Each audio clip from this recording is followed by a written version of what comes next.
YouTube. I've got a huge following of 1,200. So I'm only a year into the YouTube thing, but I met you last year towards the end of the summer, I think, and you remember. So that's very kind of you. This is Danny. Is it Shine? Yeah. What's her name? Danny Shine. And what the hell is what's your channel called?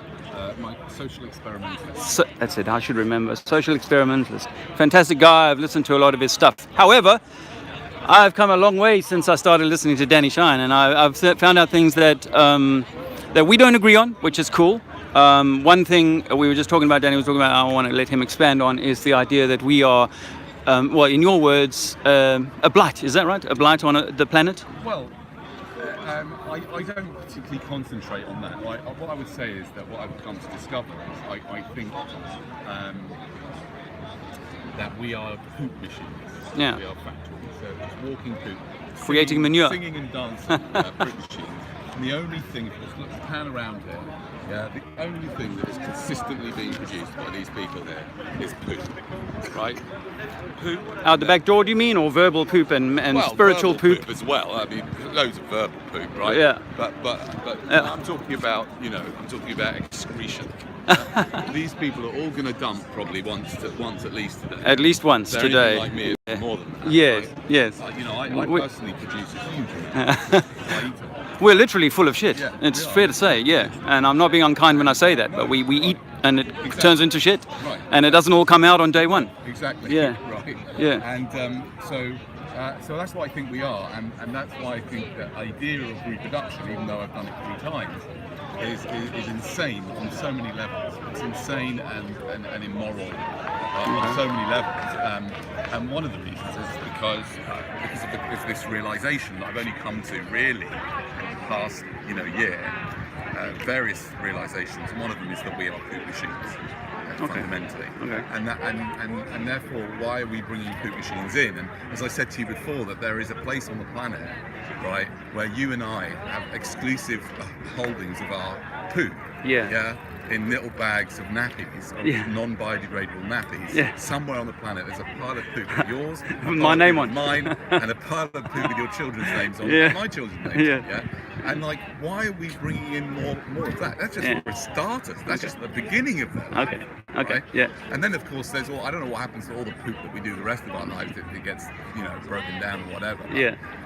So that's the first realization. But I think where I've come to is I've always been quite reluctant to think of, when people speak about enlightenment or being awake. I've always felt very, very uncomfortable. But I actually think that I've been, I would say, in a way, unfortunate enough To work it out. Stumbled across.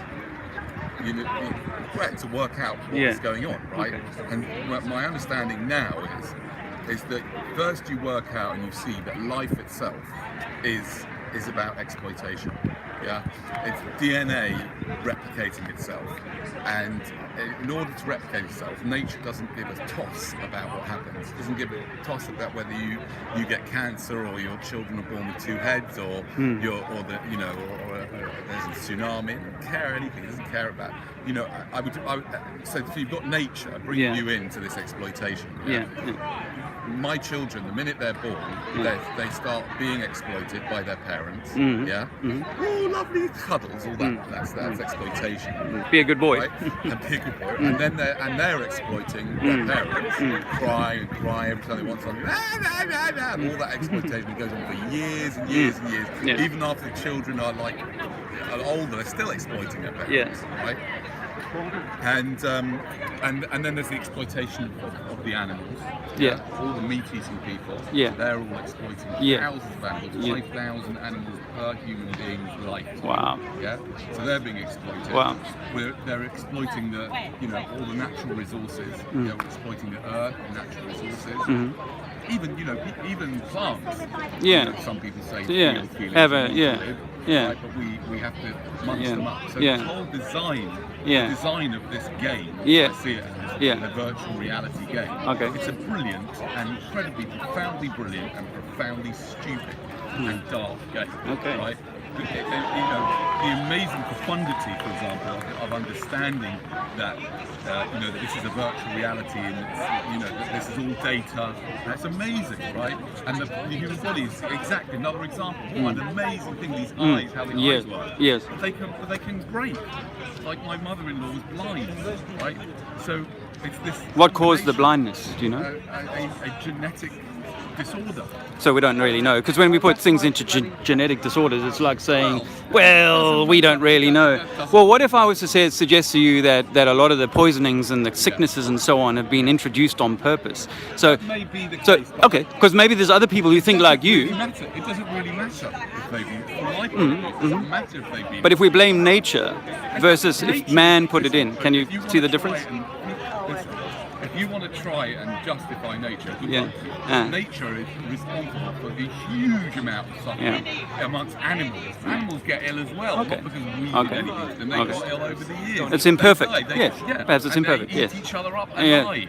Yeah. Right? And nature's responsible. Nature's responsible for tsunamis and volcanoes. Yeah. We didn't do that. Yeah. Right. Yeah. So nature really has got a lot to answer for. A lot to answer for. And then there's the system in which we bring the children in. So even if you're right, even if there were many diseases and illnesses that were introduced by the people who control the system, whoever they are, right?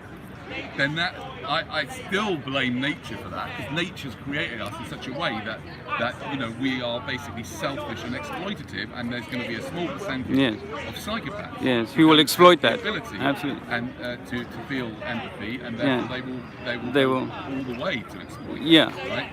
So if we allow for them to exploit us, you've got to allow for the possibility that nature is being raped in some form. So our nature is being damaged in that way. So maybe these people have the same view as you, Danny. Maybe they're also trying to minimize the number of people on Earth. So I want to get back to your first point, which is that perhaps if we're a blight, then one has to think further than that and say, okay, so what would be the ideal? Ultimately, the end game, if we stop breeding, is to get rid of humans altogether, or to reduce the number.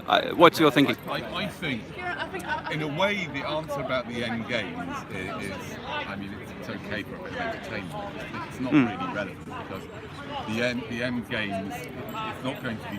Humans are not intelligent enough as a whole, not intelligent enough to understand basic reasoning, because they've been programmed so heavily, including me, right, that they're not going to be able to understand it. So they're going to carry on breeding regardless of whether some idiot like me stands on the side. Yeah, or even the church. The church is trying to stop people or encourage. I don't know whether they. To Mother Teresa, God, what a horrible, evil. And then, woman. Because of her, tens of thousands of unnecessary births, or millions, came along so she could have a few poor sods to take care of. Horrible, evil woman, right? So. But then you're on the other side, you've got Bill Gates, who's apparently trying to reduce the population by 15% with his vaccine program. Well, so according to him, I don't know whether that's true or not. But the idea of reducing the population. I think it's an obvious idea, but to me it's like, that's what I'm saying. I just can't believe, it's amazing how mad it is that basically no one seems to be speaking about it, and the only people speaking about it are people who are labelled Illuminati. They're trying to reduce the population. What I'm saying is, let's not try and reduce the population by killing them and making them ill.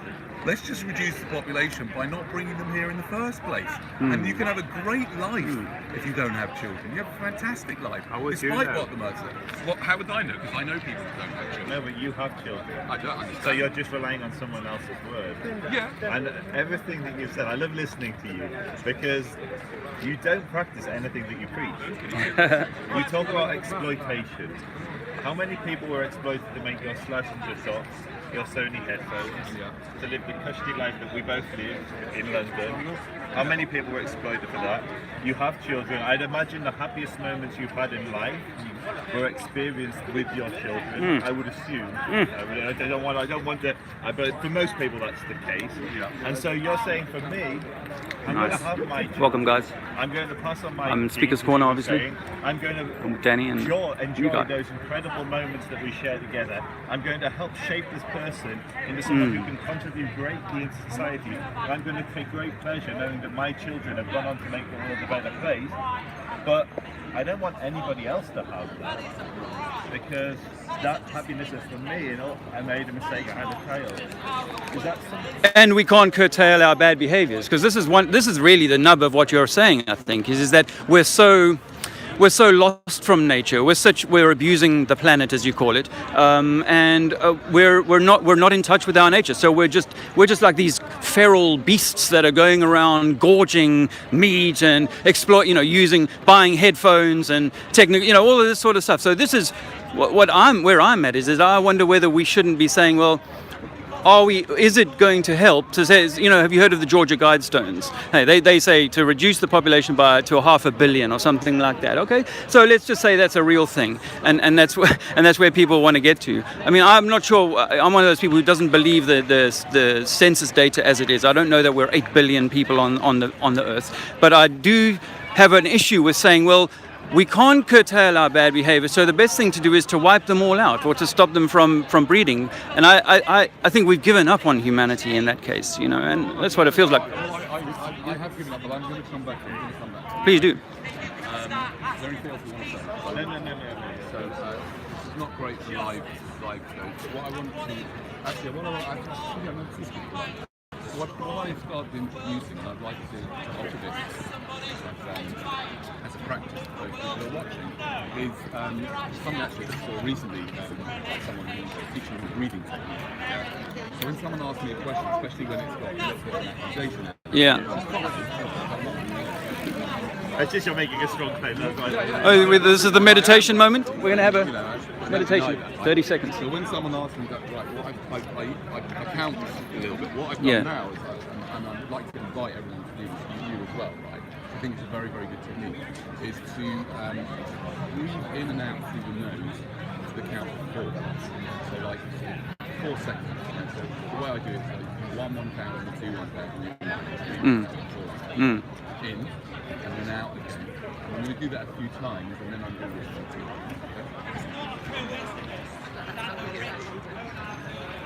I'm worried what's going to happen now. And this is Danny's thing. I like it. It's cool. Hi guys. I like his old message. I like the look police the most.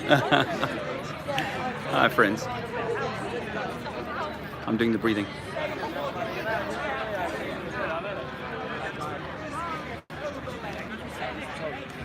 Hey John.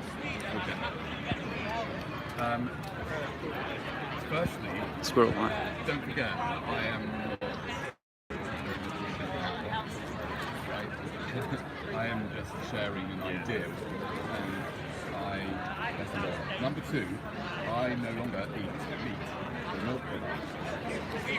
But I spent most of my life eating meat and milk products, and you could argue that when I speak about veganism, you could say, oh, wait a minute, you had a really nice life, you had 40 years of chomping away on all those steaks and everything, but you don't want me to, right? But that's only because at the time I didn't know what I knew now. If I'd have known what I know now, I would never have had children. You would really say that on camera, that you wouldn't have had your children? If I knew, you have to understand what I'm saying. If I knew what I know now, which I will explain to you in a minute, I do know, right? Then I wouldn't have had children. What's that going to sound to you when they watch this? Because I'll tell you. They've probably heard this before, I would thought. They've heard it many times before. It's not because. Hold on a second. It's not. Listen, I'm happy to say on camera that I have been extremely fortunate in life. There you go. Extremely fortunate to a degree that I don't even know anybody as fortunate as I am. But my 3 children are not just healthy, they are extremely talented, very, very bright. They're not too difficult, although at times they know how to really get me. But they're okay. They're quite well mentally balanced, considering they've got a dad like me, right? So the reason why I say I wouldn't have had children had I have known what I know now is not because I'm saying had I have known that they were going to turn up. It's nothing to do with them. It's to do with the understanding that I have now, the ideas, the questions that I have now, right?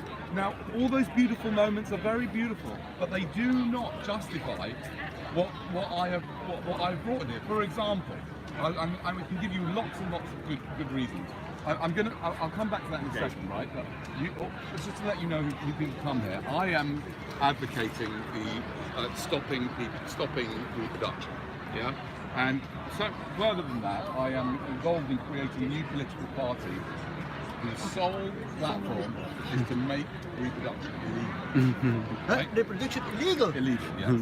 You're a crazy man. Yeah. That's a human right. That's of course. What do you mean it's a of human course, right? Of course. Why is it- I what agree is a that- human I agree right? that We've lost our way. We've lost No, our but idea of what someone we else- are. I'm going to just do some artwork right now. High five! Oh, I'm going to do a little bit of art here. Actually,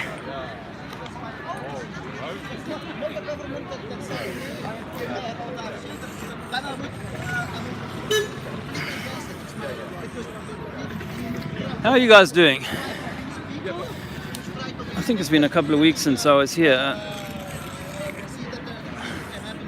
I was hoping for a clearer day, you know, because it's always nice to be able to show the folks the moon at the right time of the month. There's something about, they say there's something about people who write, like I've written in different kind of fonts here. Hey, that's a little odd, I guess. But you know, it's quite an adrenaline thing coming out here. Don't get me wrong. It's not like this isn't quite what I had in mind. Anyway.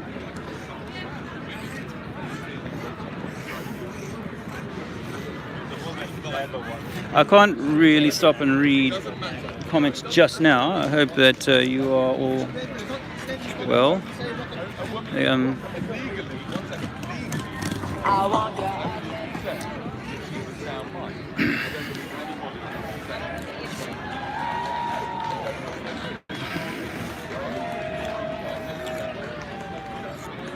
That's a fake space. I did some tagging on the way up here because there's actually a Robbie Williams concert. There's a Robbie Williams concert going on here, so I tagged all the walkways up here. Well, not all the walkways, so some. And that's really good, you know, it's great when you get like a bunch of, you got a footfall. Like where I've just put this now, you can see all the people kind of coming this way. So hopefully I'll catch their attention. I'm always thinking about what to write, you know. And the thing is that NASA Fake Space is obviously like, I heard someone say when I did it earlier, I heard someone say, yeah, they had to do it to beat the Russians, it's all that lie. So I like to add Earth is flat because it really does stop people in their tracks, annoyed or whatever, Danny's an interesting guy. I've watched him before I knew much, but sometimes you end up knowing more than, or going beyond a teacher's level. I'd like to think that's what's happened here. Let's just put this. Earth.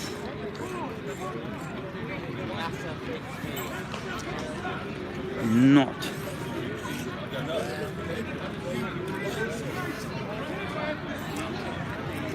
A ball.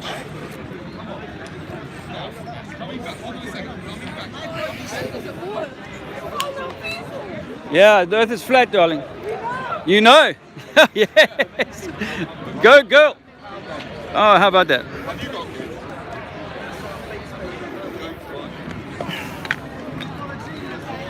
You can hear people reading it, man. Let's just give this a little bit more accent. Danny's quoting the Bible. I can hear him quoting the Bible. The Bible says the earth is not a ball. Or rather, it never talks about a ball. I don't think that's much clearer. I need to add a little bit of white to that. I'm gonna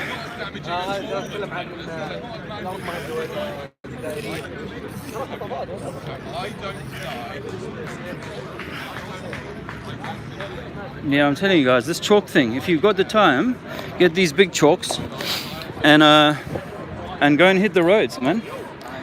It can stay until it rains. Hello, bro. Thank you. Thank you. I'll do that. I was wondering about that. That's helpful. Cheers, bro. That's cool.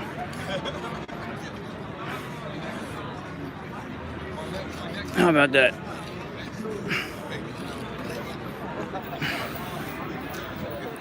sphere.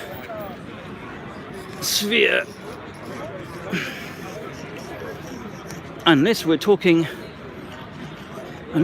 about the electromagnetic universe theory, which I really ascribe to. I think it's fantastic. Sorry, I nearly walked into you. That's a fake space. Earth not a ball. Or sphere. She's just walked on my artwork. Oh, lovely. There you go. Oh, look, there's a lot of people going up that way. I might need to move. Hey, Danny. I'll see you later. I'll catch up with you later. I think that walkway there is even busier. Maybe I'll get to that in a little while. It's still a bit early at the Speaker's Corner.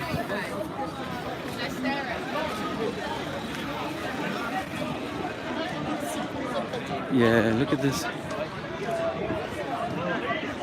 Danny's misled. I think if you listen back to this, Danny, I think you've got much to learn about the truth about your divinity and the purpose here. However, for his purpose may well be to discourage people from having children, because it might be fair to say that some people are not adding the highest of vibrations. So, I don't want to be the one to tell people not to have children, but I do get the point that, we aren't, as a collective, all of us working in the same vibration, but this is maybe just a part of that anyway. So just a little bit more artwork here. I think this will work quite nicely.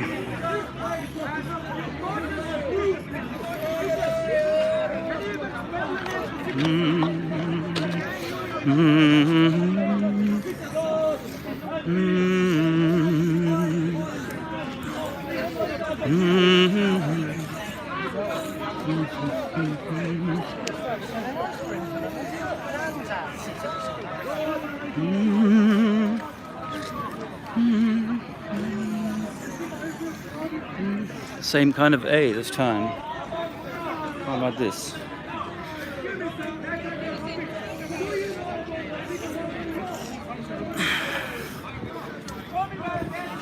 Sorry, buddy. Hello. Hi. No chalk? No chalk. Since when? Since the Royal Park. It's a big no-no. Oh, I've used chalk loads of times. Yeah, because I wasn't here to stop. I can't do it, buddy. Oh man, Sorry. that's unfair. You know what I'm trying to write here? Yeah, I know what you're trying to write there, but can't do it in the Royal, especially Speaker's Corner. Does it trouble you that the government might be lying to us about pretty much everything? And in the case of NASA, if they're faking space, it's costing the taxpayer $100 million a day in world taxes. Yeah, I'm quite aware of little things that are going on behind The in all scenes. kinds of governments and bits and pieces. Yeah. Well, for me, I used to be in the military. I marched past the Queen at Remembrance Day as a veteran, despite my accent.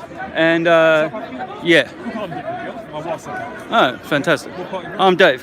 Steve. Sorry about the chalk, Steve. Durban. Oh, right, so you're near to my wife's born Joburg. Okay. All our family live down in George. Oh, really? Neisner, George, beautiful. Love it. Love it. Yeah, I've spent some time in Plettenberg Bay. My wife's from Cape Town. Beautiful, isn't it? Yeah, and have you been up the Transkei as well? Yeah. Okay. Yeah, we just booked our tickets just last week on a road trip. We're doing Awesome. Drakensberg. Oh man, that's my place. That's where I'm from.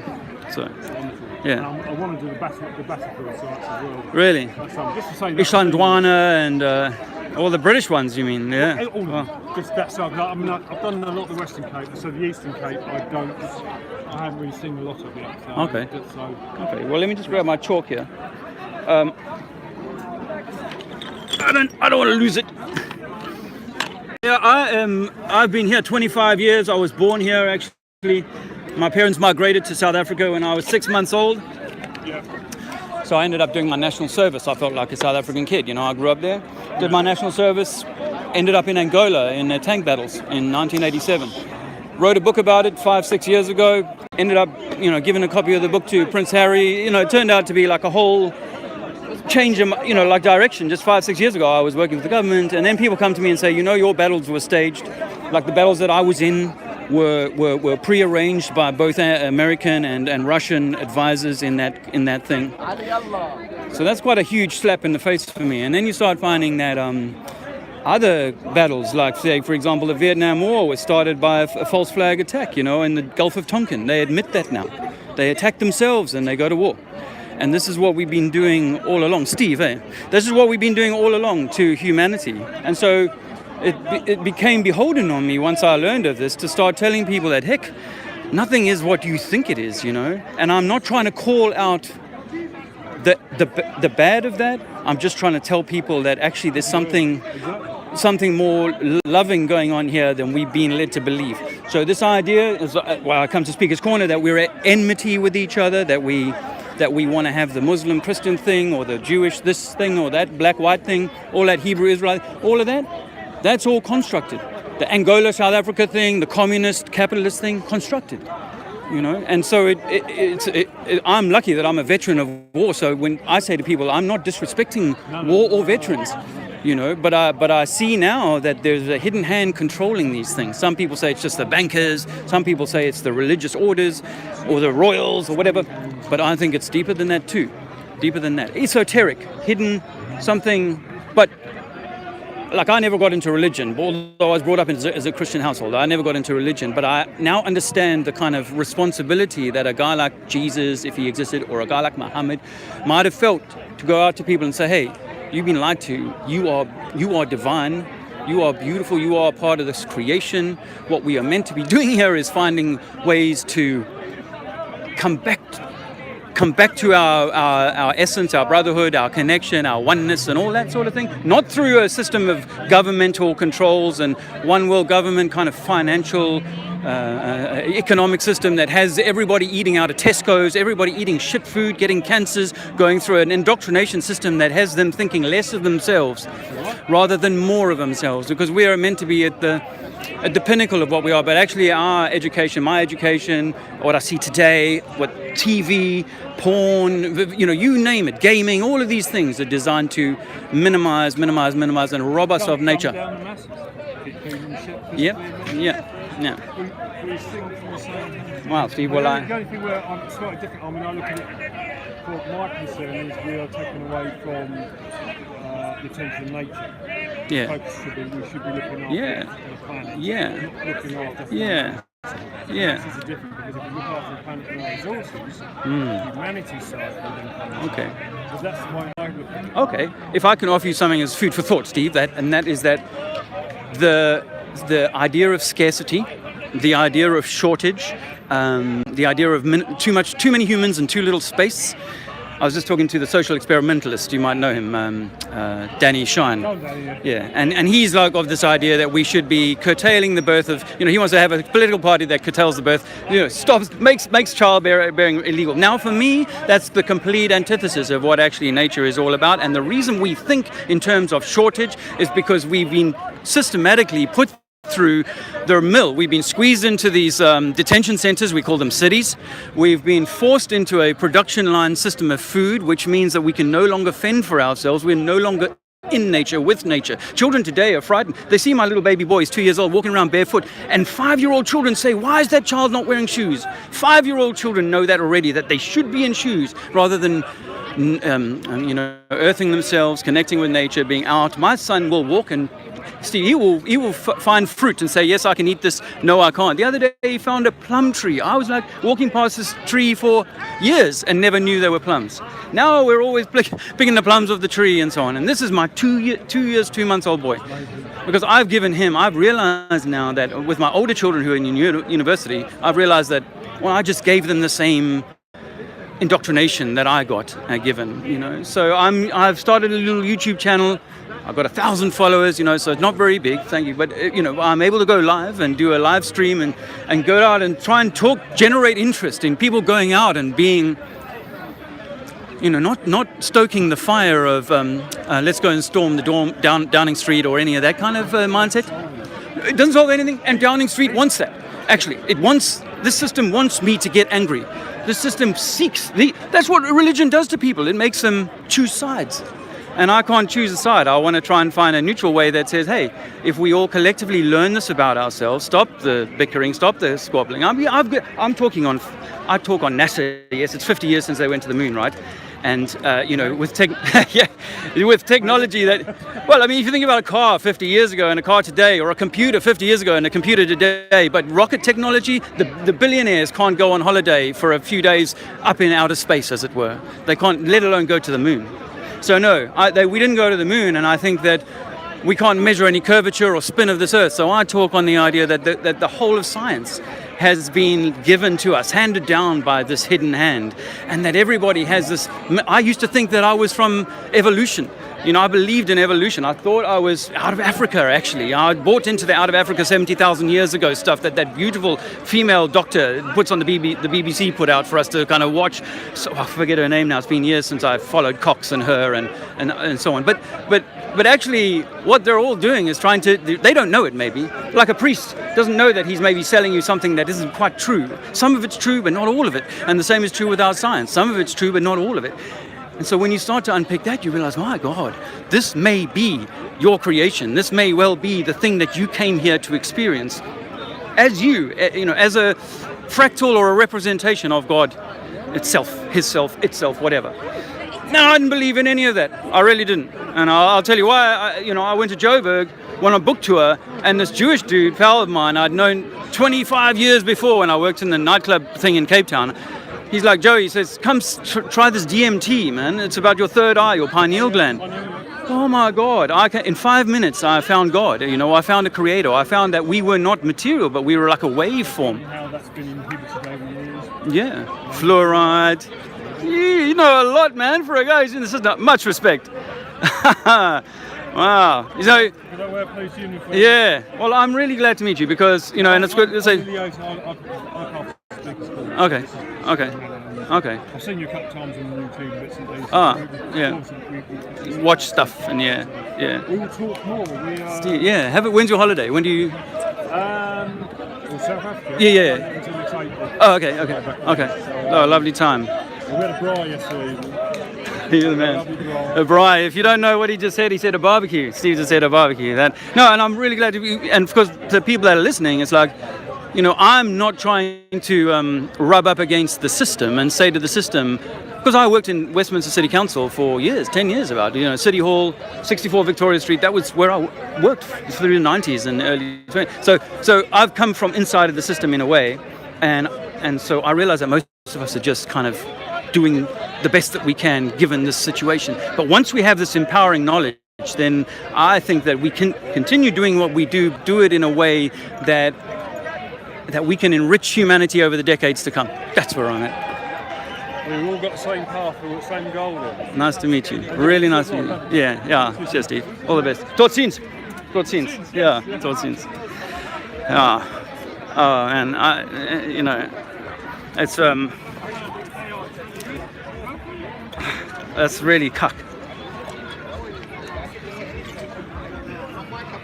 You see that, now I've made friends with Steve, I can't really go and bloody tag, Since when can't we tag? I don't really want to argue with these people. Hello. But I do need to talk. I'm on fire right now, man. That was fun. I hope you guys got that, enjoyed that. I'm obviously not watching the screen because I assume I'm live and everything. I can see someone made a comment there. Actually, I brought my glasses today, so I might even be able to read them. My screen is very black, very cracked. But did you hear that, guys? Did you hear what I was saying? Because some of it is about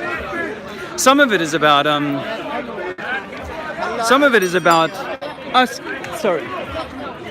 Some of it is about us coming together, and I think that in the flat earth, there was a little thing recently with me and Dell from Beyond the Imaginary Curve, because I gave props to Russian vids, and that's caused a little bit of a shitstorm in some people's backyard. But we got to know, we all really, I think we all want the same thing. It's just that not everybody comes at it from the same way, However, excuse me, my thoughts on this is that we should be growing. This is what I see in my own journey. It's painful. My wife, painful for her to be going through her own growth. This has been a tough few years for us. Make no mistake about it, because we are trying to move past the war-like position, footing, you know, the level 3 critical position that, you know, humanity is at, because that, my friends, is a low vibration, you know, it's a very low vibration. It's a shame I can't put a tag down. Oh, I've got one down over there, so that's helpful. I can tag it, I can go for that. But, oh man. Hey, how you guys? All right. Yeah. I haven't got, you know what, I brought a chalk today. I didn't bring any banners. It's prayer time. I've been chalking, and then the liaison guy, Steve, he's gone, you know what, you're not allowed to chalk. Oh, really? Yeah, and I mean, you know what, these guys make this shit up as they go along, I'm fairly sure. But the police officer thing. Yeah. Nice, really, really nice guy. But, you know, this is for me non-vandalism. You know, chalk is just dust. How it blows away in the wind or the next rain and it's all gone, you know? So, anyway, it's just, well, Do it anyway. I will need to find a platform that I can talk on, because I want to talk to people about the moon landings were faked. You know, I mean, it's so easy to see once the blinkers come off. So I'll see if I can get a chat with people. I want to hear some of that shit. Because Oh, you know there was a fight about you. A fight? About you. No. About Flat Earth? Really? It all kicked off, innit? Oh, Yeah, they had it all out. Some black guy with I think it was a Mizrahi. It ah, all fucking kicked off. Wow. Blood. no way, not today. A few weeks ago. Was that a few weeks ago? No. Check on YouTube. Yeah, maybe 3-4 weeks. I don't know. Damn. I'm not sure the guys who fought. Yeah. One don't know was different. That wasn't Flat It's an Earth? ego. It started on Flat Earth. And then it just ego. And we're crazy. Wow, because it does get people upset, man. Let me tell you, I get people come to me and say names at me like, you ain't heard before. Yeah, man. Yeah. That's a good accent. I don't follow cricket. I don't have a cricket team. No. I mean, remember, I'm not South African. I'm just a man. You know what I mean? The idea that I must take like an identity that's given to me by this system, very cautious about that kind of shit. You know what I mean? Yeah. But you know, because that's what they want us to do, is they want us to choose a team. Doesn't matter what the team is. It's sport, it's religion, it's you know, even like a company. Oh, I work for company A and not company B, so I'll do extra things for company A, and they'll be my, you know, everyone who works there is my brother, kind of thing. Yeah. And we can be a little bit kind of small-minded like that, you know. And they do it to you when you're young. They go, you're this. You're an Indian or an Asian or a Pakistani or a whatever, and then when you go and play, and then people say now your tone of your skin is this color or that tone or that color, so that you start to get given these sort of little barriers that separate you, segment you from everybody else. Subtle things, but it's repeated thousands of times over your lifetime. And every time you look in the mirror, you start to go, I have to identify like that. And even a guy who put on a Manchester United shirt, he'll feel prouder about himself standing in the mirror this morning, putting on his Manchester United or South African cricket team shirt, and he'll feel like he's more of a man because he's got that shirt on. And that's well, that's why I see it. For me, sport is like the soft side of the division thing. Yeah, because no one minds. Yeah, well, everyone's going to choose their school team, you know, to support. That's fair enough. You know, you kind of but then that's where it starts. Or what class are you in? What year are you in? What stream are you in? You know, what kind of intellect are you in? Yeah. You know, rather than, wow, we're all so beautiful and it doesn't, you know, we're all one kind of thing. It's a whole different way of thinking, and it takes a whole lot of, you know, deprogramming, because as I said, we all been given that. And me as a South African, you know, they tried very hard on the color thing, you know. I mean, I was 21 years old. I got pulled over in Soweto. This is in 1989, 1990. So it's still, you know, it wasn't a good idea to be a white guy in Soweto. But I took a friend into Soweto, right?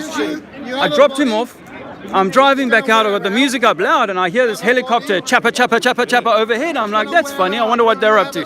Next thing, 4 unmarked Golf GTIs pull me over, search me under the hood. They were looking for guns, drugs. They're like, what's a white boy doing in the middle of Soweto like this? This is not right. I'm like, and even when I was a younger boy, you know, I used to go into the townships with my friends and we'd hang out and do drugs and stuff like that. So for me, it didn't stick that well, but for a lot of people, it sticks real hard, even today, you know. So people are still very divided by that in South Africa, for sure.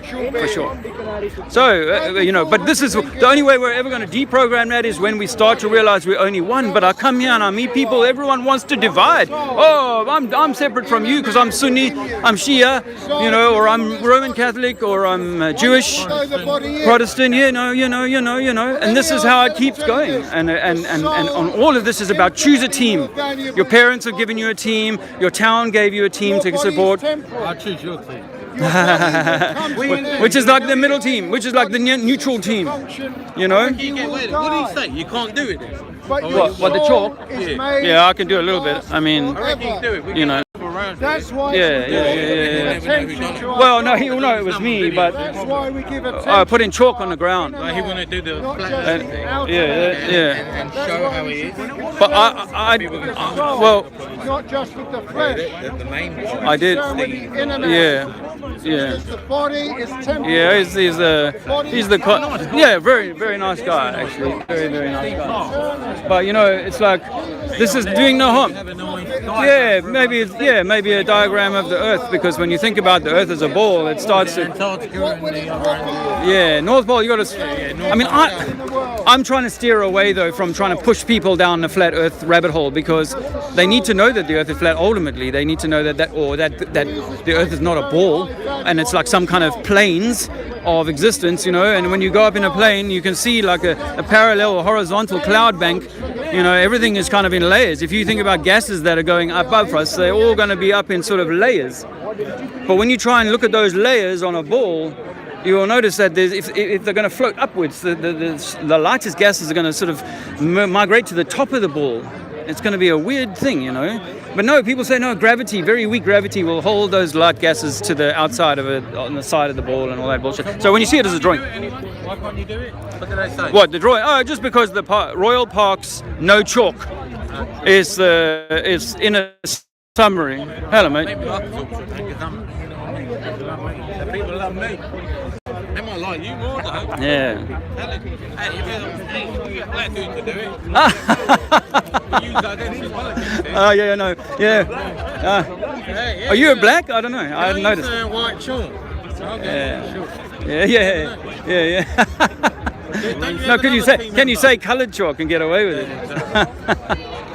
I follow a guy, I listen to a guy called Bro Sanchez on YouTube. Have you come across Bro Sanchez? Yeah, man, he's a guy that you might be able to resonate with, because, I've been listening to him for a few years, and the stuff that he talks about on sacred geometry, on the way that how Kemetic teachings have been mistaught and stuff like that, ancient teachings about how the world spiritualities were and so on. Fantastic guy. He lives in southern states of America. A black dude. He's got a fantastic charisma, but a wealth of knowledge. So Bro Sanchez, or Brother Sanchez, is his YouTube channel. I'd highly recommend. He's got about 80,000 subs, but I'd highly recommend checking him out. Oh, you also got lots of cracks on your screen, like me. Check my screen out. It's got all big black spots and cracked all over the place. Yeah, Bro Sanchez, props to Bro Sanchez. I mean, he's plenty of people that I've learned quite a lot from, but he consistently delivers some fantastic things to think about, I don't agree with everything that he says, but, I think that he is about the one humanity, the one kind of, you often find people that eventually you listen to them long enough, they go, but you got to also take this little section and belong to that little kind of clique and that's where I lose it, I can't be part of something like that. It's got to be, if it's not expanding, the heart is not expanding, we're not growing together in togetherness, we're finding ways to be separate, then I think we're going in the wrong direction. We're continuing what the system wants us to do, is to be very separate, very divided, as I said earlier on. What's your name? Sorry? What's your name? Michael. Michael. I'm Dave. Nice to meet. Sorry, man. I got chalk in my hand. I didn't want to. Sorry, I didn't want to. Yeah, so sacred geometry fascinates me. Oh, good. I'm still learning about those subjects, esoteric. Okay. Well, sacred geometry is fascinating, and you know what they do, Michael, is they take like a speaker plate and they run vibrations through it with some like rice or sand on those, and you'll see how as they change the hertz, the frequency, you get all these the sand just naturally gravitates into these beautiful geometric shapes. You can look at a guy called Dr. Emoto. He's done research on how if you talk nicely to water or angrily to water, you can actually get the ice crystals. I don't really. My brother. Oh, my brother. You know what? This is God spoke the creation into existence, and so everything is actually a vibration. And when I had my DMT experience 4 years ago, it opened my pineal gland thus that I could see no longer you in the flesh, but you in the vibration, vibratory kind of state. Oh my Lord. The particle physics that we've been taught is incorrect. What it is that you are a wave or a waveform, or and everything, the trees, the birds, the grass, the ground, the police, they're all simply a waveform. And when you see it like that, you realize that, well, it's all sort of like some sort of electrical circuit, a little bit like the Matrix, but I don't want to go all that way in terms of So it's sort of pantheism, like everything is one. Yes. God is one. Yes. And almost like we're sort of, just say, for example, we're like in a cube, an electromagnetic cube, and inside of that cube there is like a torus field, an electromagnetic torus field, and as Bro Sanchez will say, like a hyperboloid. So at the north, like a hyperboloid torus field. So at the North Pole, you've got energy either coming up and out, or sinking down and in and going through the North Pole and back out again through the butt. Yeah, like magnetic field. So if you think about the human in the same way, like if you painted an apple over my body and had like the electromagnetic field coming out of my hair and running back into my tailbone, into my lower chakras, right? Then that's what we all are, some sort of electromagnetic system in an electromagnetic toroidal torus field, which I call the ether. I think this is like the ether that we live on, and we walk on something of a slightly different frequency. That's why it feels like hard, stone, tar, dirt, whatever. But it's actually just a different frequency so when you die, for example, that frequency loss that you have, because we come here with like a limiter that only allows you to see a certain range of frequency. So they say 20 hertz to 20,000 hertz. So when you die, or you open your pineal gland, perhaps you get to see 30,000 hertz, or maybe there's 100,000 hertz, or there's 1,000,000 hertz, I don't know. But once you die, you see what science says, 98.5% of all matter in the universe is dark matter. You get to reconnect back with that.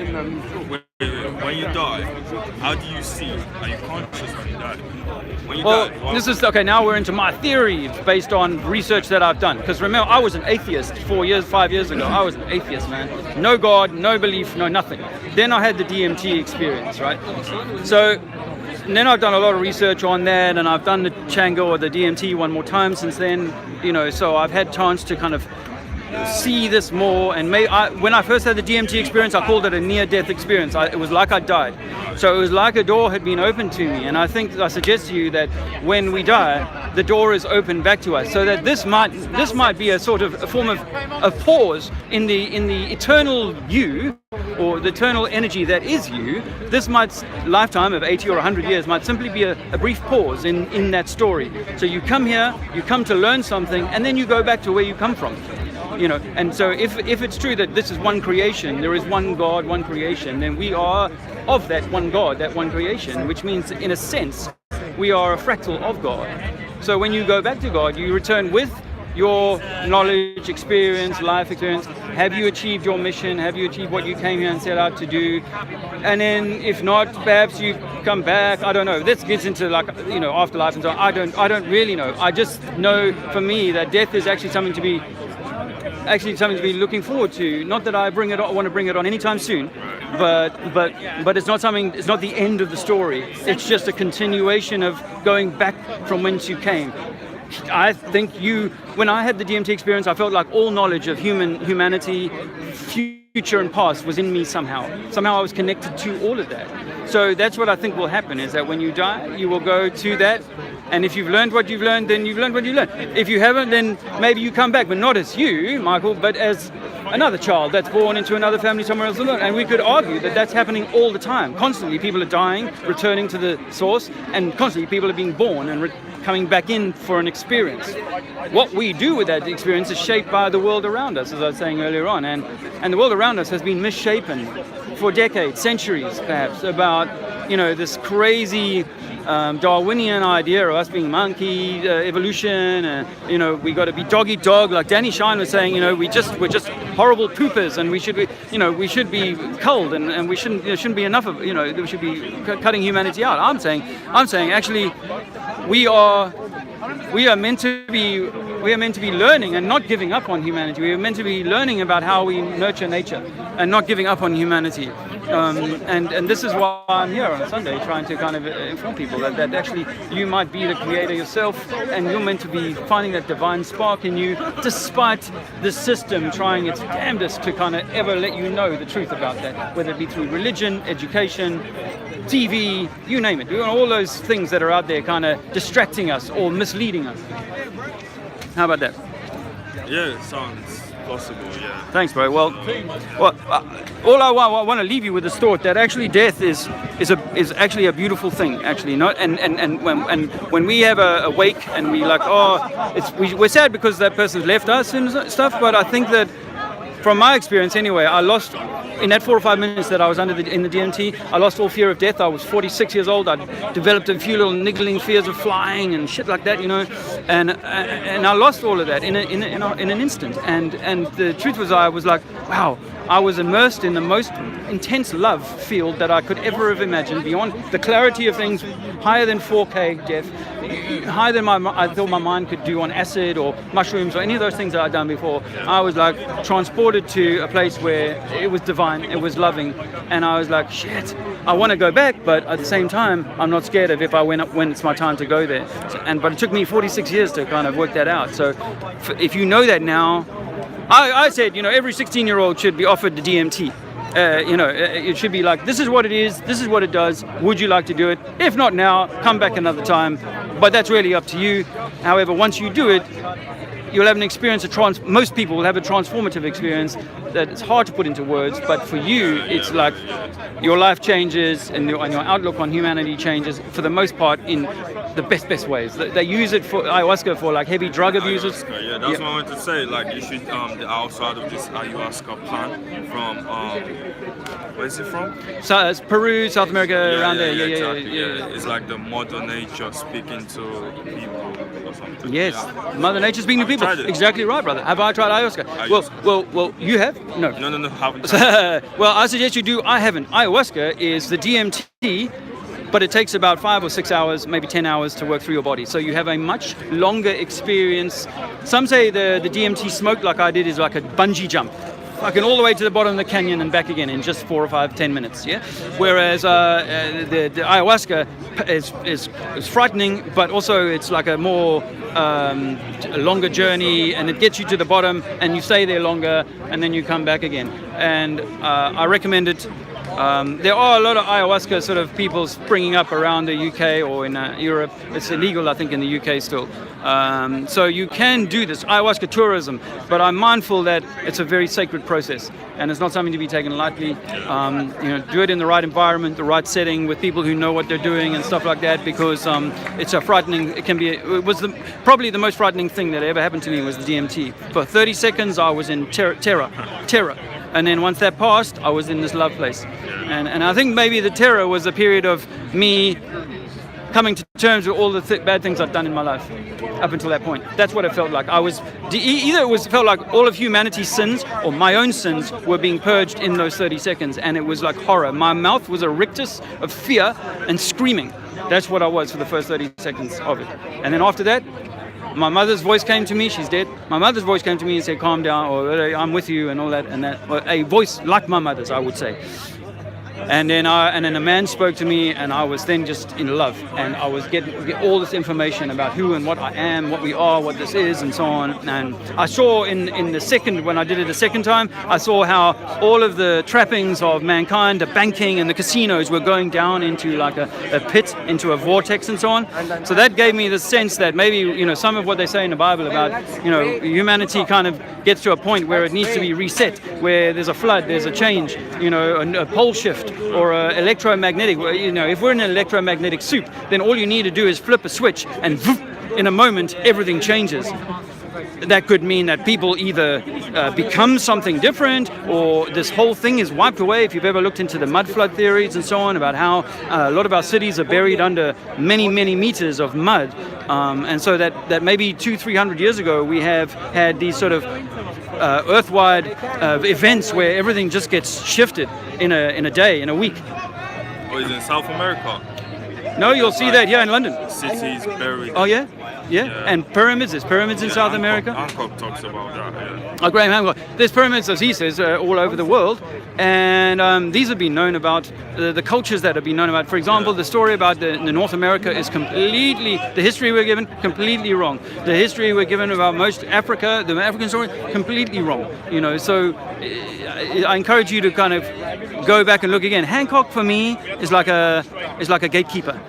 He's a very good researcher and so on, and fantastic work, but at the same time he can only go so far in terms of telling you the truth about what we really know about how old things are, and how it is that we've just kept quiet about building on top of ancient buildings, or just adopting ancient buildings. So I'm kind of going back into cities where we got photos of massive cities that are built before a time that we could have built these things. There's no people around, maybe 100 people posing in shots and so on, but it's like we've come back over these cities from ancient times and then re-inhabited them. And the people who run the show, they get to kind of divvy up all the nice buildings to the churches and to the governments and sometimes to the schools and so on. So they use all these really old buildings and just pretend like they built them. You know, they've got a photo of one ladder leaning up against a massive structure, and they say, this is us building it. No, it's not.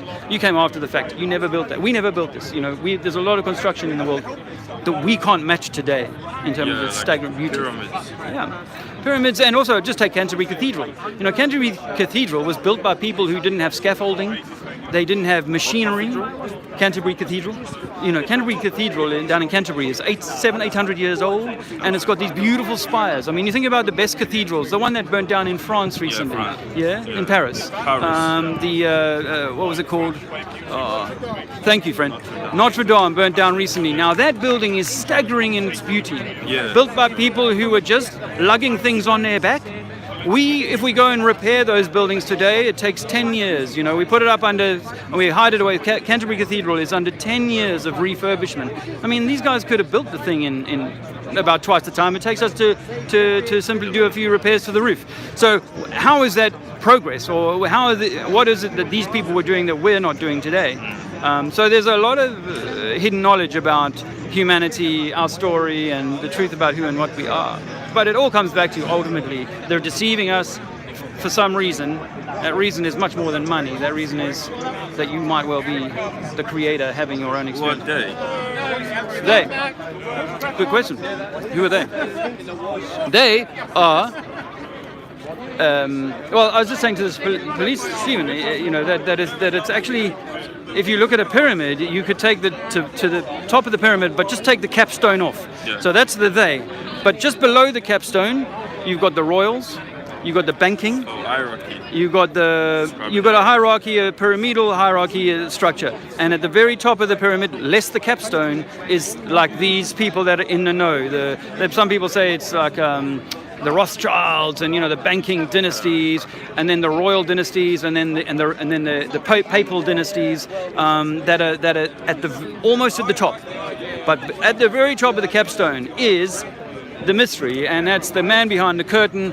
Maybe we never find out who the man behind the curtain is, but I think there's a man behind the curtain. Some people, if they're into UFOs and aliens, people say that there's like an alien race that's controlling these folks. Other people who are into parasites say there's a small parasite that's burrowed into humanity's brain. Others say it's simply, you know, the greed of man, and that these people that are at the very top have got a few families above them who are the ones that are kind of just keeping this lie going, so that we'll stay in a low vibration. And the best that I can say is that they want us to stay in this low vibration, because if humanity really find out the truth about who they are and what they are, then we will have a true form of anarchy, the form of anarchy which doesn't involve violence, but involves everybody taking responsibility for themselves finally, and therefore stepping away from any need for a system of control, a system of feeding, a system of medication or poisoning, and a system of indoctrination or education, or a system of weaponry and military and so on. We would truly, like it says in the Bible, turn our weapons into plowshares,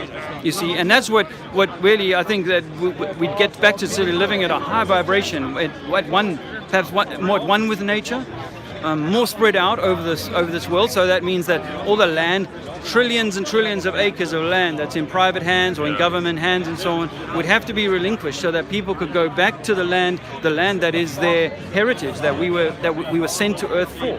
Now, we lost our way along that way, Michael. My view is that if over time we start to learn the truth about that, then eventually collectively we will start to make the right choices to divest from those things that are harming us and move more towards those things that are going to return us to a oneness with our Creator. And maybe people say the Freemasons or whoever run, the royal, the Vatican or whatever, the Jesuits and these sort of secret societies. Maybe their agenda is more benign than it seems. Some people say they're just the scum of the earth. You could also say that perhaps they've created this dichotomy.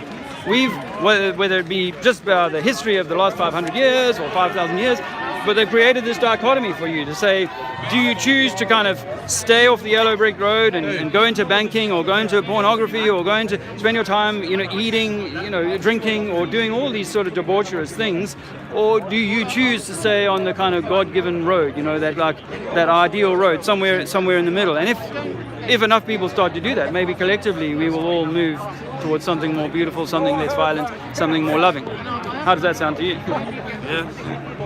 That's my thesis. I kind of agree with most of it, because as you can see, the government they try to put people down so they can control them, and Well, what did I tell you? Steve, the police liaison, he agreed with me. He said that that's what's going on. Is that I think you remember that he referred to fluoridation of the pineal gland is said to kind of dumb us down like they did with the concentration camps back in World War II. The poisons that they put through Pepsi, Coke, McDonald's, or even anything that you sort of buy that's been processed. The poisons that the chemists don't realize are having a far more toxic effect on your ability to think for yourself, for example. Just even this, I don't want to sound funny, but even for example, I used to overeat pornography. I had too much pornography in my life, and as a consequence of that, I was wasting my sacred male energy. Because that sacred male energy of yours should be constrained, used.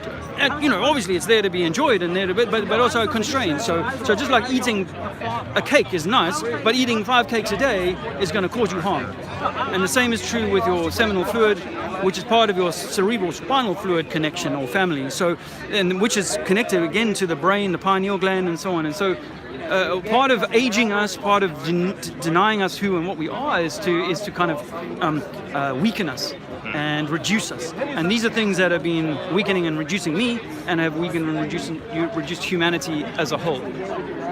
Even fan worship. There's nothing wrong with going to a day of Robbie Williamson here, and if that's your kind of music and so on. But to kind of idolize these people and to lionize them and hold them above yourself and so on is part of the deception. Same with a footballer. You see people. There's a lady over there with someone else. I bet that's someone else's name on her football jersey over there. And it's like, wow. So you're identifying with somebody else who's completely not you and not outside of you, when the truth is that we should be finding who and what we are from within, not externalizing, going to Robbie Williams. Oh, it's Williams. Yeah. It's Robbie Williams thing. I only worked that out now. Yeah. So and that's the problem with it. It's like, have a balance of enjoying the music, but at the same time, always have time for that inner work, that spiritual work, that our modern lifestyles have crowded out. Develop the self, go within. To know thyself is to be closer to the source. And the closer you can get to the source in your lifetime, I think, is the mission. I don't know how close we get and how close we're meant to get, but I feel compelled to tell you, Michael, that we must do something rather than stay within the trap that's clearly been set for us. It's there. I'm pointing it out. There's a trap, and now you see it. If you see it, you've got to take action or stay within it. But the universe rewards motion and emotion and action and progress, and I think that's progress. But humanity at the moment is headed on a kind of downward spiral of, externalizing. It's all about Robbie Williams. It's all about the beer. It's all about something outside of us. That's my thing. It's been nice talking to you, brother. Same. I don't want to bore you to death. But go well, man. Young brother, go well. All right. Man.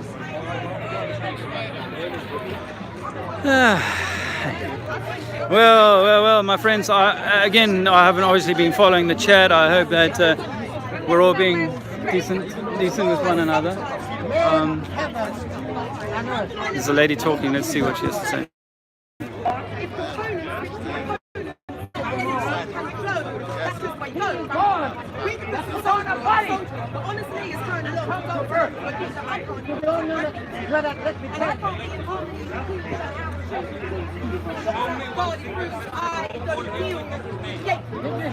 Yes. Gatekeep. Now I'm bringing these brown faces.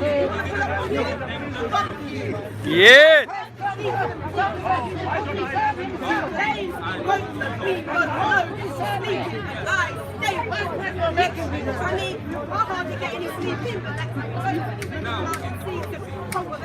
Yeah. Right now, I'm just trying to say I'm not definitely not with you.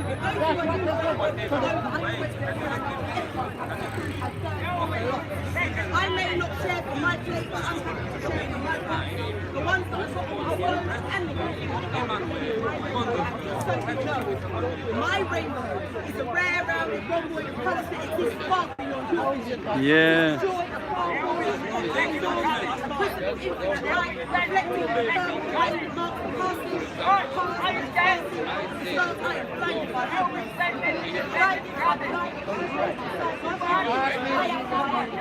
You are who you are. You are not like you. I don't take life lightly, step lightly into my power of heavy souls to heal. I reconnect with them to bring my life out. It's revealed. I heal. I write and I teach with ease. 33.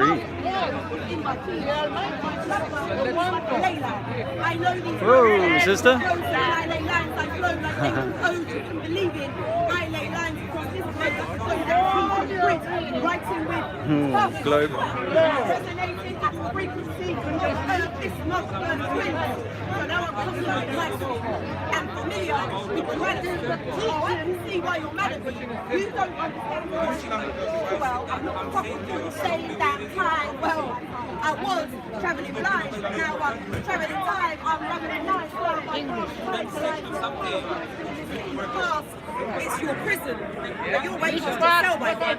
You sold your fate, the gates of flames, the devil plays, the wicked wrongs. But notice I'm not dancing, at least not to his tune. It's of king. And I'm not going to the lesson. I can predict I mean, like, a manifest like a Jean Grey. It's a new life. It's a new dawn. It's a new day. It's transformed as a reborn, like a remix of the Phoenix. If you sleepless, it's deepest. If you're staring at the pieces, one piece like it's creepers. Human connects can sometimes make you forget who you are. But sometimes those same connects can force you to step into your power and walk onto the path of your purpose. And you may still sometimes ask if it's worth it, because it won't always be an easy ride. People really do come into our lives for a reason, a season, or a lifetime. So try to find the lesson in every connection, whether brief or enduring. And remember that every thought, movement, or emotion is more than a ripple in the ocean. Take note, and with every choice you make or choose not to, remember that you you enter onto a new timeline. I understand that, which is why I know I can bend and travel time and another thing. If you can find a way to open your heart and mind to love, then I promise you will find your soul tribe. They will literally just start showing up. I finally found mine. It's like the stars aligned and time stood still. Real, really do recognise real. I love my soul tribe. Vibes right, mind's right. We stay tight. I'm so happy they can see me. Because this navigating humans isn't always easy. Yeah! Hey, sister. Damn, that was cool. That was cool. That was so cool. So incomplete. The ego lays in conceit. Incognito, tucked in so neat. Oh, how humility strives to be elite. Over narcissism unrecognized. I reckon I beckon, strive to come and lead me to reason and understand. Heavy doors and how I can leave them and keep peace close at hand, release them. Trekking and traveling through the wilderness on a wildebeest, passing through portals and seasons to yet another promised land. So many has one made dwelling places and habitations. I've seen hell in places and lacked impatience to make moves, to be regurgitated out of Babylon's belly, but in lieu of making moves, the anxiety and big overwhelm of everything being just a little too much for such a quiet and introverted spirit like this. The lyrics might dip in a minute, I might dip, for the limits might rip like the boundaries of this round reality tearing at the seams, and it seems that I got this more than I think I do, more than I think I does, more than I think I will. I stop treading water and sink deep in love. I am deep in love with love itself, and God is love. So where God dwells, the heart swells, the mind delves, the deep in the bells, the spirit excels to stand in the face of Satan and malfunction the engineering of hell. Well, here we are again. It's hard to just know that there may not be an end to this arduous road that entails you telling many lifetime and ultimate truths. You know, when it become a strong tower of consulting the youth, igniting the youth, setting fire to the suits that are too big for their boots. Pushing false streams of people who blindly follow and it's an empty pursuit. Pushing false streams of people who blindly follow and it's an empty pursuit. Pockets empty pursuit. Was it worth Changing batteries. The companies that destroy communities and come to me and come for your mothers, your fathers, your brothers, your sisters, your children. That's not your children are not your children. Your children belong to the place just like you do. You're not so hard purpose upon them. 1 second. God's will and creation will for them and overstand. It's not God's will for us to live in the same plan, similar boxes. And we've always fought outside of them because we've never actually seen those boxes. There are no boxes. There are no boxes to think inside of. There are no spoons to spend with your mind, Rob. There is no spoon. Just see prophecies to fulfill. And if I do this properly, then until those blessed days that we can refrain from keeping it moving, I'm going to take every moment to stand still. Thank you. To be still and know God. Those quiet moments of clairvoyance and clarity and cosmic communication with the Creator, working and hurting for when I am of the complete version of self. Yeah. Nice, very nice, very nice. Poet, show some love to your people! Yeah! Show some love to your poet! Yeah. Like anything you've heard today, Wow. It's awesome.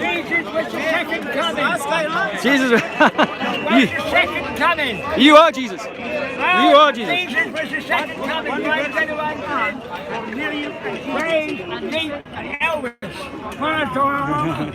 You're an old timer. Yeah, I like you play. Well, hey, congratulations. You're looking really good for 83. 83. Yeah, I found out a little while ago that we might be God, you know. There I am. Yeah. Yeah, you came here to have an experience with Elvis. Yeah? That's awesome. I helped the homeless and poor. Okay. I was set down to do something. Yeah, no, I admire that. What's your name? Ronnie. Ronnie, I'm Dave. And I sing with the Streetwise Opera.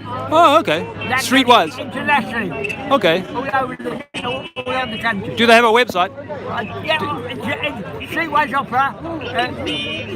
Dot. Put it into Google or YouTube. Yeah, Streetwise Opera. Streetwise Opera. Okay. All right, Ronnie. Well, hey. Yeah. But if I can tell you that I think that the religions have divided humanity, you know, on purpose. It was said there, he helped people. I love it. Yeah. Yeah. He was a believer of Jesus, and he tried to copy that. Okay, Elvis, and yeah. he was blessed with the voice. All right. Yeah, he was indeed, yes. And he was. Yes. And he brought so much Joy to the people. British planet. That's an important thing, eh? All Joy. over the world. We need joy. We need more love. Wow. Don't you think? More love in the world? More like Elvis. Yes. Because he sat down and prayed, and he sat down and talked, and heard other people's religions. Awesome. Beliefs. Yeah. Oh, right. Okay. Well, I think we're all one, so there shouldn't be division about religion. You can believe whatever you like. Right, look at me. Well, you won't believe this, Ronnie. ATC. That's amazing. That's a proper bicep there. Wow. And good. 1 second. 1 second, guys. That's a real bicep you got there, Ronnie. But yeah, I was going to say, people believe some odd stuff. Yeah. What would I like to tell you that I believe that NASA faked the moon landing? Well, that's it. You've got to believe, and you've got to pray what you believe. Yeah. I think that they faked the moon landing to make us believe that we were some small insect on a ball floating in space. Yeah, that was it. But in the Bible says that God created the Earth stationary with the moon inside of the firmament. Cool. So how do you square that? And other people thought we was left by the aliens. And Yeah. they flew up and said, "I'm better than nothing." Yeah, that's Tom Cruise and them. They think that, eh? Or Scientologists, It yeah. was the second coming. Right. He sat down and he preached religion. He Wow. brought so much joy to this over the world. Yeah. There's nobody, Yeah. no other man done that. Yeah. Wow. Well, that's amazing. And that is it. But you're still bringing joy to the world today, and as a consequence, partly of that. So yeah, much respect. And he's looked after me. Yeah. And I've always respected other people's religions, but a lot of them I don't understand.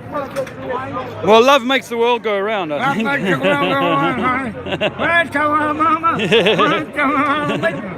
Yeah. He sent his voice down, I do impressions. Oh. And I do Elvis very good. You're very good at Elvis, yeah. Is there any that I could sing along to that you know?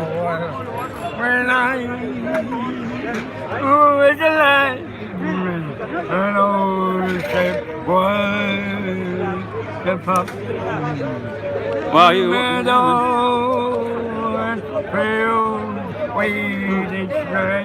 What about that one? Please release me, let me go. Oh yeah. Release me. Yeah. And if oh,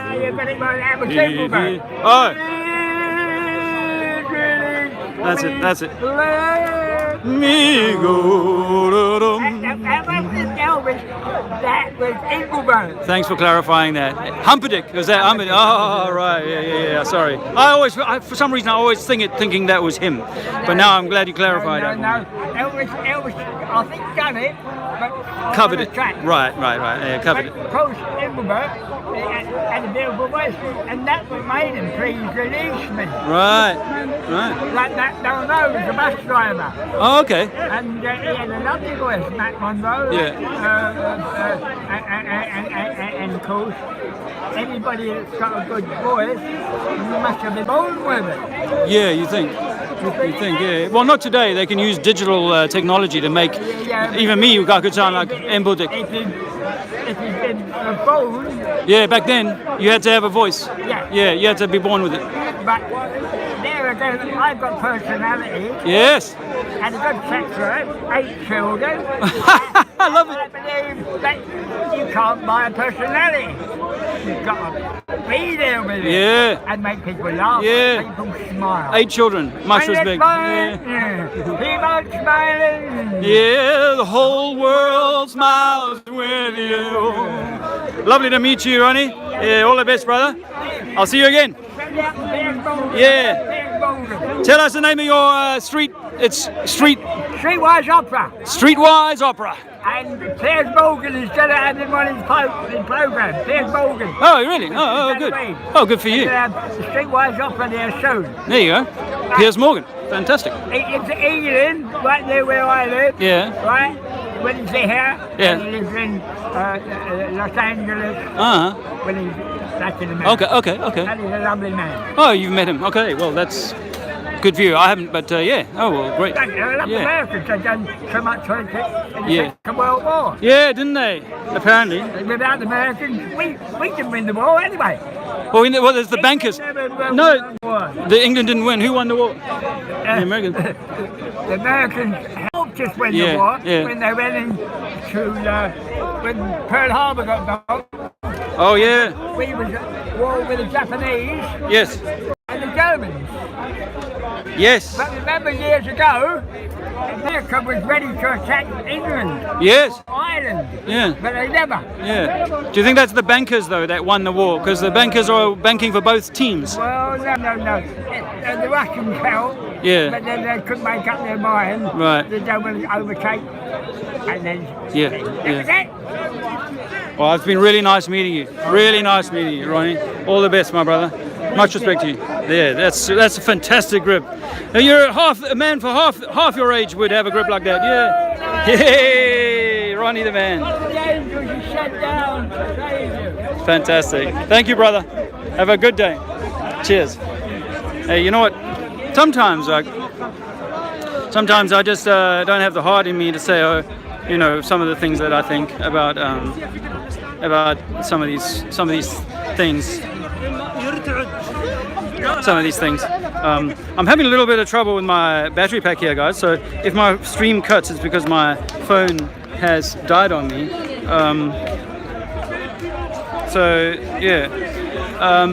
But hopefully I can stay with you for a while because it's kind of fun. And you know what? I'm here for. You know what it says? Still says NASA FAC. NASA FAC. I mean, what does that mean? That's what it says. Look. That's what Steve interrupted me when I was doing this earlier. You might or might not have seen that. He's the police liaison dude here, and he's like, oh no, we can't do this no more. Whoa.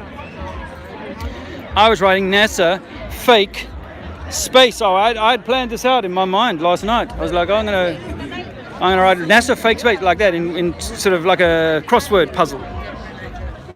But my man Steve over there, he's fearless Christianity. Can you speak in foreign tongues? Jesus Christ the Messiah. Can you speak in foreign tongues? He came to save you. Can you speak in foreign tongues? He came to give you peace. For those who accept. Can you speak in foreign tongues? You got the Holy Spirit in you. Speak in tongues. That's mumbo jumbo. We thank you, Jesus. We thank you, Lord, that you are the Almighty. What are you saying? For those who accept Jesus Christ, to live in them, gives him power, sons of God, fashion statement. Who accept, it's a fashion statement, brother. So those who accept Jesus Christ,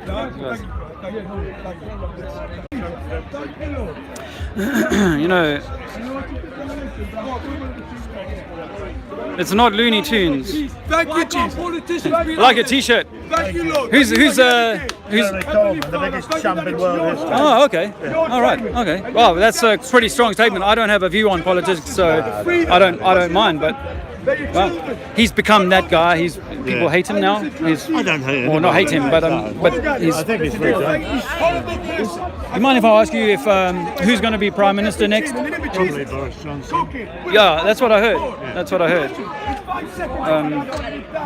I didn't want to be here. It's interesting, isn't it? How it's come about. Do you mind if I film you? I've got my YouTube channel running. No, but if people want to How that rose Jesus Christ live in a consumer type society, Yeah, you have to have a consumer type economy. that's a really good statement. Yeah. And I've got plenty of money. I'm not a great consumer. Yeah. Money's only good for money. It gives you freedom. Yeah. If you need the operation, you can get it done. Yeah, quickly. Everything else is globalism, you know. So if you're going to have a free economy, which is the only economy that works, capitalism is the only rational system in the world, set free millions of people, you're going to have a Boris Johnson or a Jeremy Hunt, Yeah, or whatever. yeah. If you want a Marxist, under this current system, it's a quick way of going downhill, because if Jeremy Corbyn did get elected, let's say he got elected as Prime Minister, Yeah. the money will be out of the country within about 48 hours and there'd be no money, and we'd end up at a pauper country. Okay. Well, what if I was to offer you a thought that I used to think in terms of left and right politics, and now I see both left and right as simply arms of the same beast, the same creature. So even though, and I've lived back in the UK for 25 years, and I've been very interested in politics during that time. So I was here for the Blair, the euphoria around the Blair. I was born in Poole in Dorset, but my parents emigrated to South Africa when I was 6 months old. So yeah, so I spent 25 years there, now 25 years here. So half my life there, half here, and I was obviously swept up in the apartheid politics of South Africa, and then I watched in real time how it all switched on the people there. I think I had a similar sort of life. I was 24, I went to New Zealand. Joined the Air Force Trainers to share, got me City and Guilds, and I've talked to lots of South Africans. My cancer surgeon South African. Oh, really? Yeah, cancer, obviously, right. African name. Yeah. But there are no answers. I mean, the part that was wrong, of course it was wrong. But if you think the African National Congress is going to be an answer, you'll serve. No, of course not. No, of course not. Which is why I've realised that when the African National Congress came to power, they only came to power because of the beast who said, yes, you can be the left arm and you can come to power now. You can swing up and become in power. And they were given that because as a boy who went through national service in South Africa, fought in the Angolan War, I was very attuned to the state of affairs in South Africa, and the apartheid agenda or the apartheid system was very much in control of things in 1987 when I went to the war. Then 4 or 5 years later, they just hand it all away, and it makes no sense how that one arm, the right arm, would swing down all of a sudden and say, yes, I'll let the left arm up, but for the beast asked it to, or told it to. I saw I think it's a BBC documentary. They're in Soweto, in a southwest country, and they went through the what they used to call the cafe of the beer halls. And this black lady, a single mother, obviously in desperate condition, I wish the old system was back. Yes. Yeah. Actually, you hear that in. Live there, you don't understand. Well, like a chap said to me once, "Oh, you're in New Zealand. You put the Maoris." I said, "No."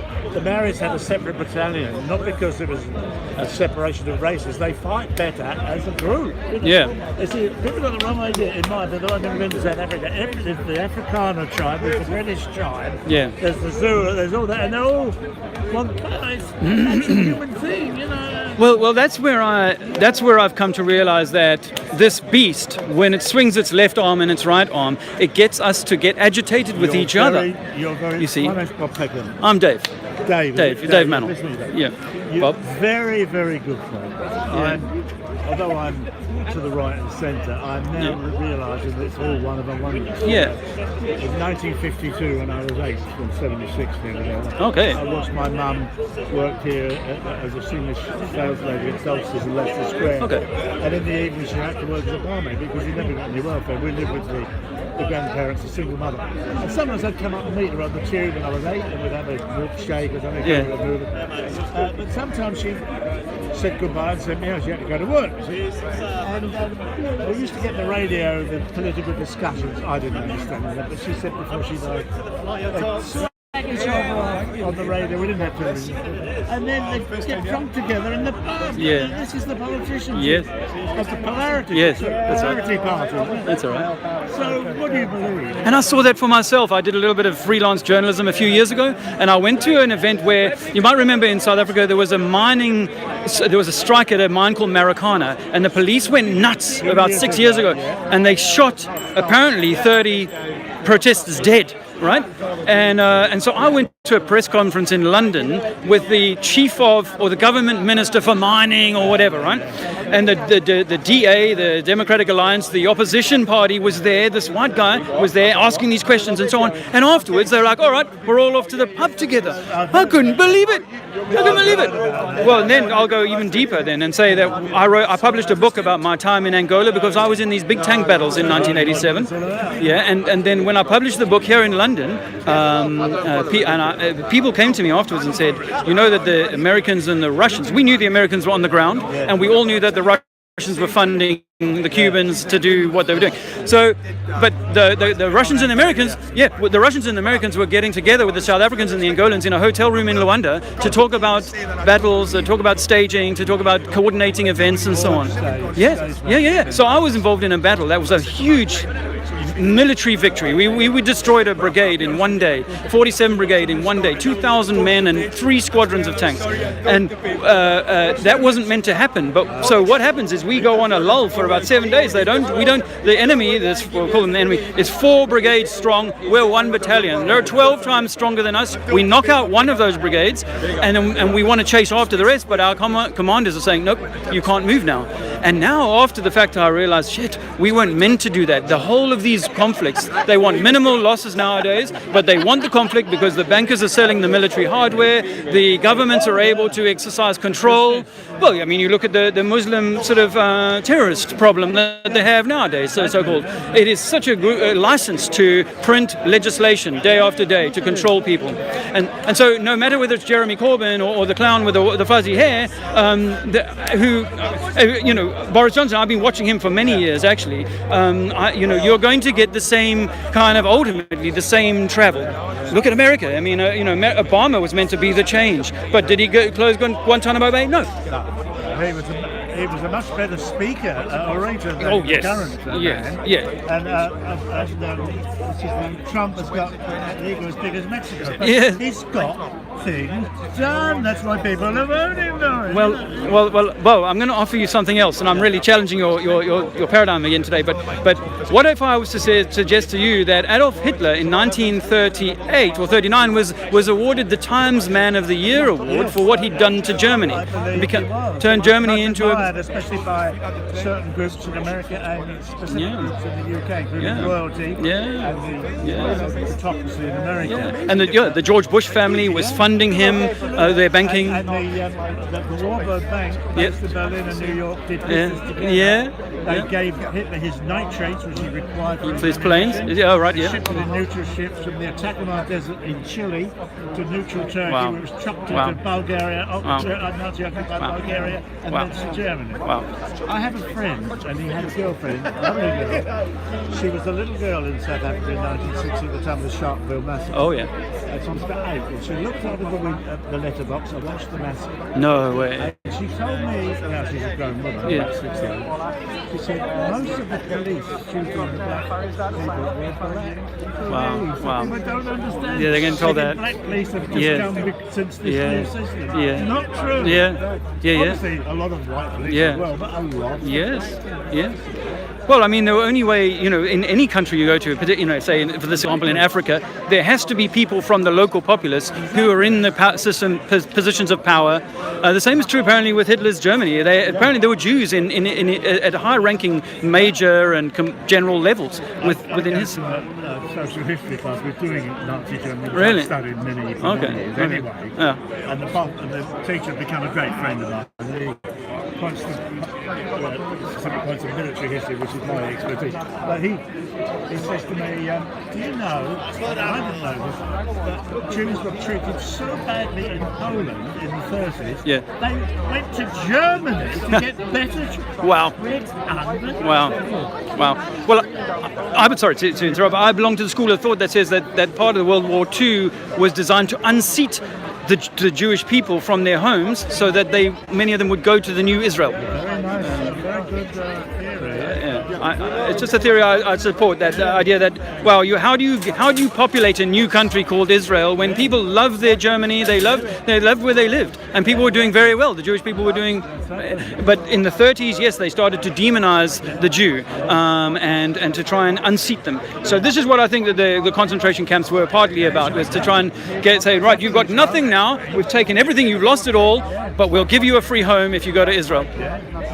And set you up probably in a job. They helped them get out of Germany. Yes. Anybody with any sense of it got out and see the writing on the wall. And now they've been helping Muslims to get into Europe. So it's an interesting way of switching and creating another target, if you like, or another friction, a left-right rubbing up against each other. It's definitely manipulated. Yes. Definitely. Yes. Nothing spontaneous. Yeah. So So I would, Off your trolley if people know something. Okay, so I would offer you, Bob, that Donald Trump's name apparently is his original name is Drumpf. I don't know if you've come across that. It's a German name, but he changed it for various reasons. But that Donald Trump is supported by the same Jewish backers, financiers, that have been sort of in the back room with a lot of the stuff that's gone on in the world. So I belong to a school of thought that says that Donald Trump, when he was given the TV show The Apprentice, it was to create the voter recognition in America, because the voters in America and here are very much swayed by what they see on TV. So to think that Trump is this master financier, he's going to do great things, even though he's gone bankrupt himself a few times and therefore needed bankers to bail him out. Now what they do is they say, all right, now we've retarded things under Obama. Now we'll let the reins out a little bit. You know, I mean, they do that here with the time when Labour went out of government last. They wrote a note. This was to irritate people. We wrote a note and said, we've spent all the money. We're poor now, or whatever. But it turns out that money now, since 1972, has not been backed by the sterling, by the gold or anything. So it's just paper down at the printer. It costs them just the cost of the printing to create money. They tell me if you do get a mortgage, they just type out the figures which you don't have. Yes. And you pay interest on a bunch of computer figures. And the mortgage or the loan is backed by you, by your credit. So they don't need any money in their bank. What they need is your credit and your promise to pay that back, plus usury, plus the usury, which is again, it's a slave tax that we all have to pay. So the entire system has been designed so cleverly that I would suggest to you that all of our politics is planned, decades in advance. Obama was set up decades in advance. Substantially go along with at least 75%. Thank you, Bob. You're a very brilliant man. You present a code. Thank you.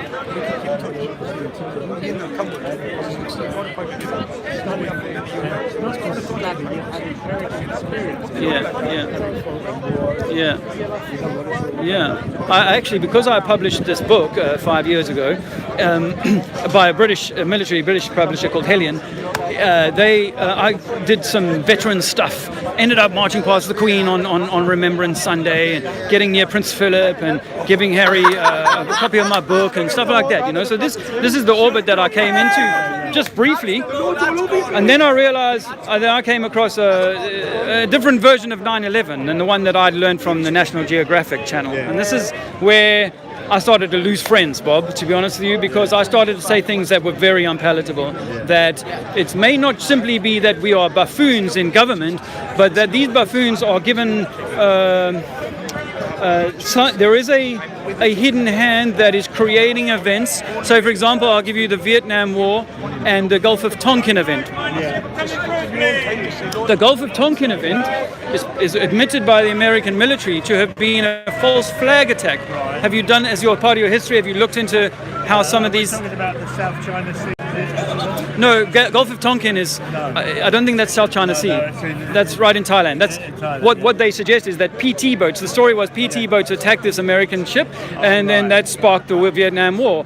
Decades later, they finally admitted they'd attacked themselves in a false flag event. This is like the SS men dressed up as Polish. Yes. On the border, created the incident. Yes. To promote to invasion of Poland. Yes. They had to give themselves a reason. Yes.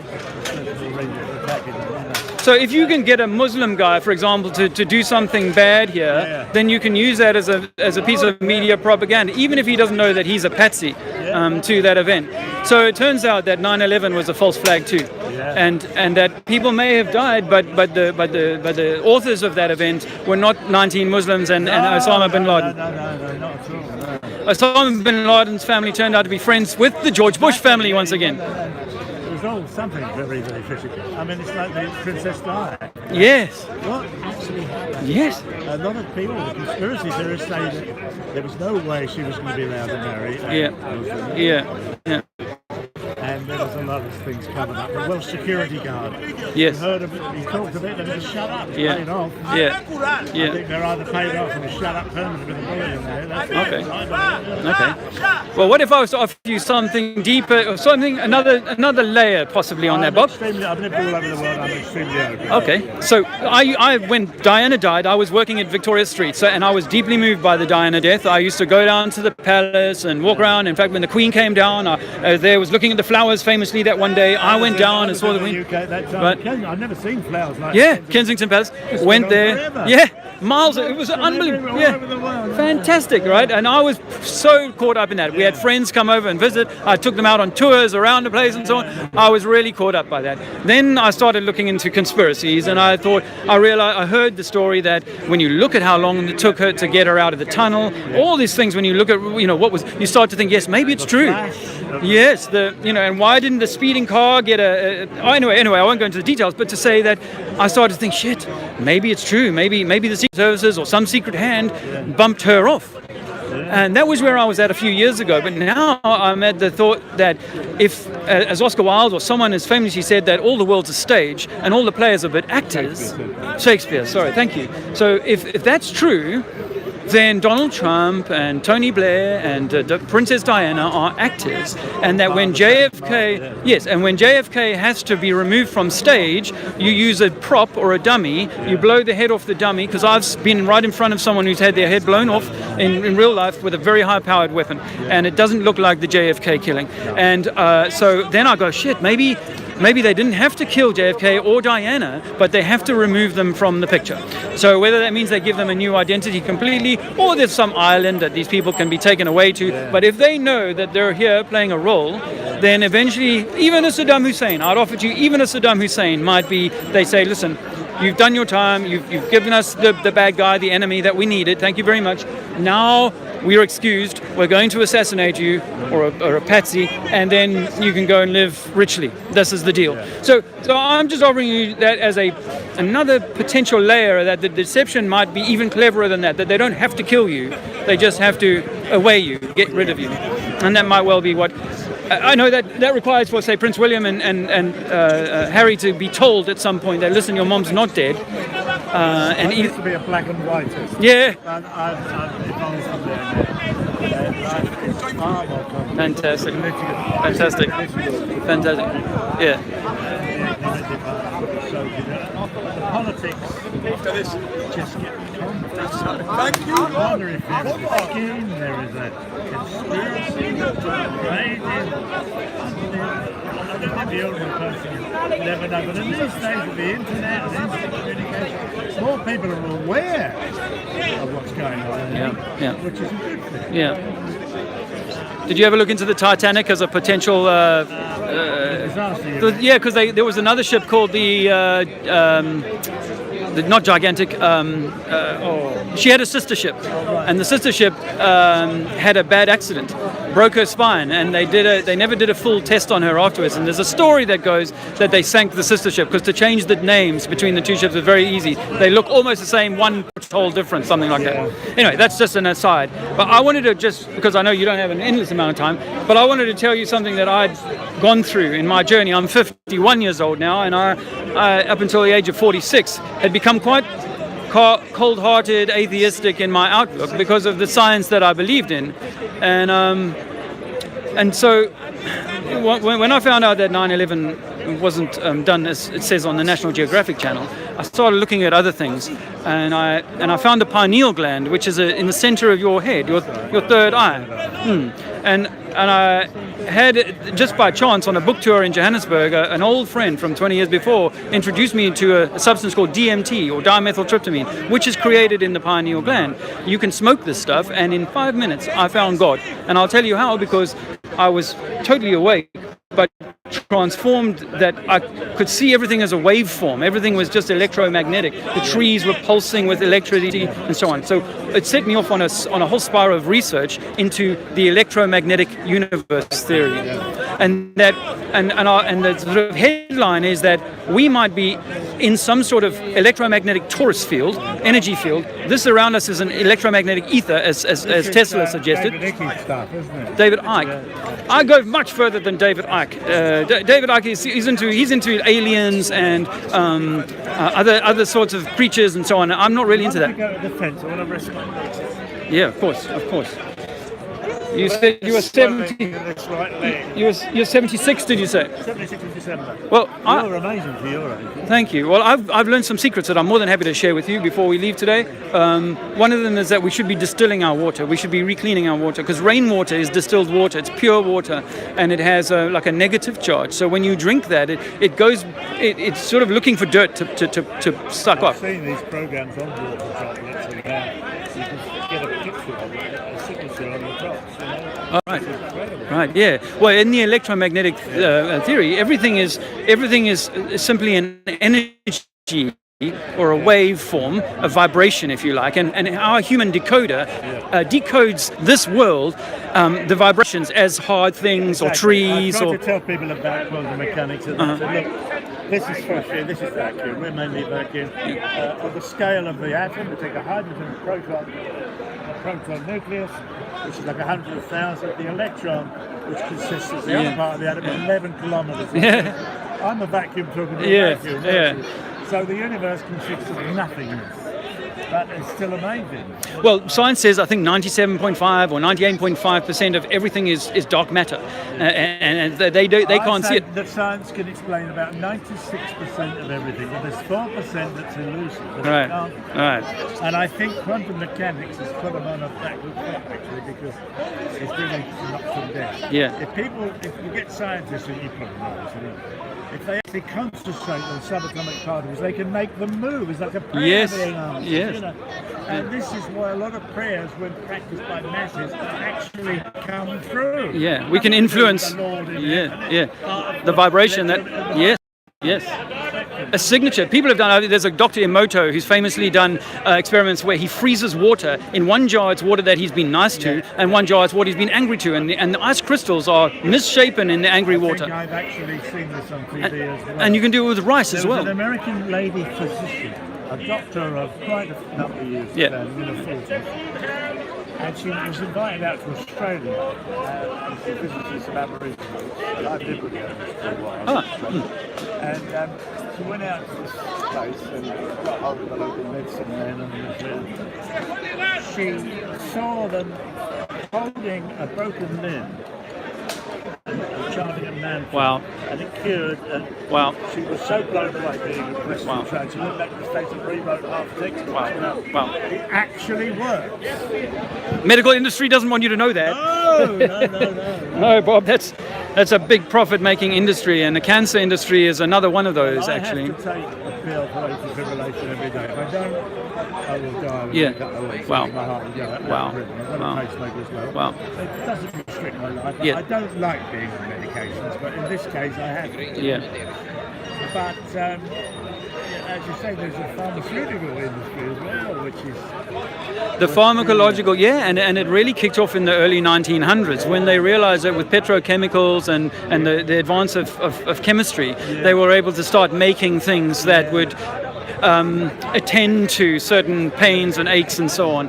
And back then, of course, everybody was using natural medicines, including cannabis, actually. And cannabis is one of those things where they've shown, people are talking about on YouTube all the time about how cannabis is curing their cancer. in India, South America, Central America. So there's been a demonization over the last century of medicines from nature versus the medicines of the drug thing. There's a school of thought that goes that all cancers are curable, but the medical industry will never ever cure cancer. I think my own idea is that the human body consists of cells, and all of nature consists of molecules of atoms. And at the molecular level, which is completely species, everything at the molecular level is full of intelligence. And yes, we agree on that. Now, I believe or so I'm told by medical professors, that there are quite a few trillion cells in the human body. Yeah. Not exactly and each of these cells is having a conversation with every other cell. Yeah. So you're looking at Yeah. trillions and trillions of conversations. Yeah. And if you think good thoughts, if you have pure thoughts, and are not concerned with envy, greed, and lust, all the rest of it, I believe it actually conditions these cells to make you healthy. That's what I believe. People are doing a rice experiment where they take a jar of rice. I think it's wet rice. 2 jars. One again they're angry with, and the other they I love. haven't seen this one, no. Well, many people are doing this. Hundreds of people are doing this online now, and the unloved rice goes black very quickly. Really? The loved rice stays clean much longer. So yes, at the molecular level, if you can say that, then I think that everything is water, and water is so intelligent. You know, every drop of water is carrying, I think as you were saying earlier, it's carrying a lot of information, and you can pass good information through your water or through your DNA, as they call it, or bad information through your DNA. And when it comes to the body and us being mostly water, if you think about you as a swimming pool, because you're mostly water, then if you let a swimming pool stagnate for a while, it'll go green, and that algae is essentially what cancer is, and that algae gets carried away. It's a sort of a toxic substance which is sprayed at cellular level. Yeah, and that's influenced by things you eat, things you breathe, or how you think, as what you consume with your eyes and your mouth and your brain, and this is very much. I believe that. Yeah. And so this is what I'm trying to do, despite the various challenges of this world that we live in, is to try and find that more kind of happy, balanced, loving place to be. Because if I carry stress around with me, if I carry anger around with me, negative thoughts around with me, that's going to hurt my health in the long term, I think. Short term and long term. The tonsils was, my mum died and I was nursing my stepfather. I didn't particularly like him, but fellow human being.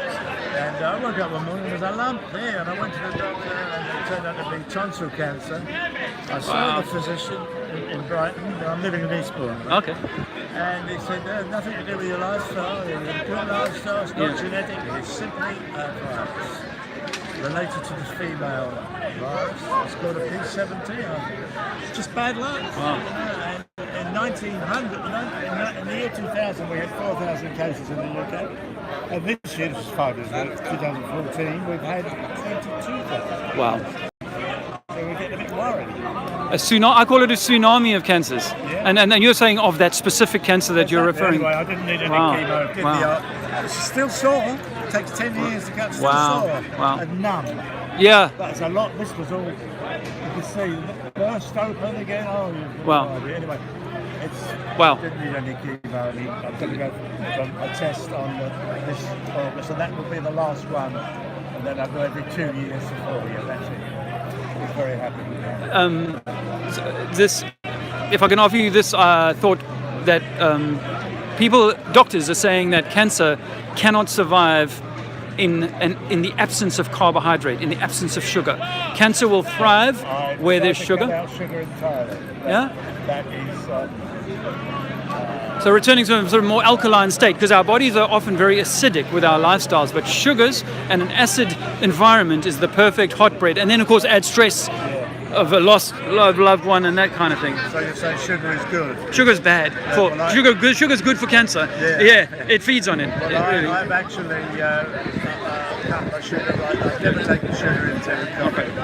And I eat very, very little sugar. Yeah. I do eat some. Good. I don't eat chocolate or sweeties or anything like that. Yeah. I have Danish pastry, which is not a batter. It's just a chef.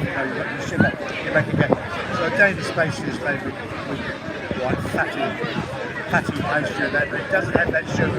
Right. Sugar is the enemy more than fat, as far as I'm concerned. Yes, agreed. That's only from what I've read. No, I agree with that. We need fat. In fact, we need cholesterol. Sugar, and they wonder what they get sick. Yeah, we need cholesterol. Our brain is mostly like fatty body, and all of our cells apparently they need a little bit of fat in them, a little bit of cholesterol, a little bit of. It's this thing here. It's less than a tenth of a square foot, they tell me.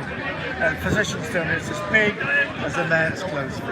Right. It's the most complex structure in the known universe. Yeah. When I did the DMT experience, this pineal gland business, right? I didn't know anything about it. Yeah. Well, in the 5 minutes or so that I was in this experience, and I wasn't prepared for this. I didn't know, and it wasn't like I was having a fun time. It was reverential. It was a very, proper ceremony that the guy put me through to get to this state, and then have the smoke. And what I learned, Bob, was that actually all knowledge resides in me. All human knowledge resides in me. But perhaps it's rather the other way around. Is that I'm connected to all human knowledge. An iPad.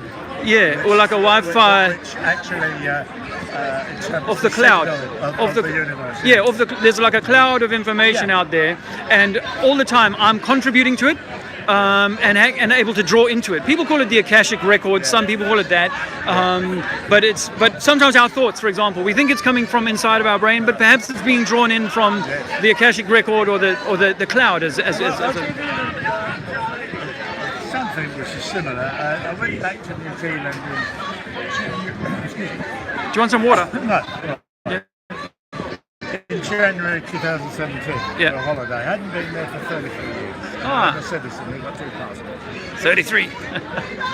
All things changed eventually, but when I came home, sitting there in the April, a thought just came to me. I thought, how old Jim Barnes is getting on? He was an Air Force buddy, you know? Yeah. And because I had no family there, he used to take me to his brother Bruce, who had a family, we had Sunday dinners and all that. And Bruce was he worked as a ground steward for Air New Zealand, but he was an amateur wrestler. Okay. Bruce Bronco Barnes. And often his brother was very... Fantastic. Jimmy, my friend, was very proud. We used to see him at the YMCA. Fantastic. I thought, what the hell is getting on? It just came to me, so I typed in... Bronco. Amateur New Zealand Wrestling Federation. Yeah. Immediately it came up.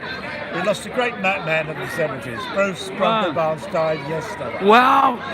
That's an Akashic thing. That is definitely. So then I thought, I wonder how Faye Dizovich is getting. There's a girlfriend of mine, and in like a lot of relationships, she was the only woman I could say that was totally in love with me. Right. I liked her. Yeah. I loved her. I may love her, but I wasn't in love with her. Yeah. I know exactly what you mean. So I googled it, and she died in the April. So she was still alive when I was in. Wow. And that is amazing to me. That's just amazing. Yeah. Well, what I got from this DMT experience was this real connection. And I was an atheist up until this moment. My dying mother, 2011, couldn't get me to accept that there was something more. But this transformed it all for me, and I realized that we're all connected actually, and that the more we can strip away all the layers of complication that's been given to us by the system, the closer we can perhaps get to returning to that oneness of spirit, that oneness. I don't believe in the human God, man with the beard, No. I believe in the power behind the universe. Definitely. Yeah. I think the conception of a God is confusing and so on. But how can you explain something that's always existed and hasn't been proven? Yes, and is an omnipotent, all powerful, all. But that's what I got, this true sense that we were part of something, huge. Well, something it's like a person that says, what about the end of the universe? Yes, but what's behind that end? The end of the universe? What's the other? Yeah, if there is that, there must be something that it's traveling into. If the universe is expanding, what's it expanding into? I met a young man here, quite a few years ago now. It was an engineer on that Hadron Collider thing. LHC. Yeah. CERN. And I said, can you answer me a question? He said, all right, Robert, what is it? I said, well, something that I've thought about ever since I was about 6. What existed, if you subscribe to Big Bang, what existed before the Big Bang? So before he could open, I said, no light, no heat, no matter, just a freezing cold dark. He said, no, we can't say that. I said, why is that? He said, because we had no laws of physics. Which is so true. Yeah, no laws of physics. Yeah. But I also subscribe to the multiverse. An unlimited amount of bubble, with each bubble being a universe. Going on into the people who have got very small minds. Yeah, you're obviously a very open-minded guy. A big thinker. Yeah. I'm also a poet. All right. Not much good at anything else. I did a 5-year engineering apprenticeship. I was no good at anything. But you're a good chef. You're a good chef. Not bad, but my forte is writing. I'm a poet. Any poetry you can recite for me now? Yeah. I've got an Aussie one if you like. Yeah, go for it. This is called New South Wales, which is a state in Australia. I had a funny vision in my London bed one night. I dreamed I trod along where the air was clear and bright. The iron bark and stringy bark, the blue gum trees do grow, where the kookaburra sings and the murrumbidgee flows, where the stunning rays of noon contrast an icy black, the freezing desert night across the wallabies track, where a weird and wonderful race of men once lived with their friend who can handle the earth and whose corruption inspires much mirth amongst the sand. Where crazy pink and grey galahs, the doing the sagging coolabars, and the blue-tongued lizard seeks a warm McCannon in the cool of evening. There can be no deceiving on that vast brown continent whose rum-soaked beginnings bring shame and embarrassment to the well-heeled historian.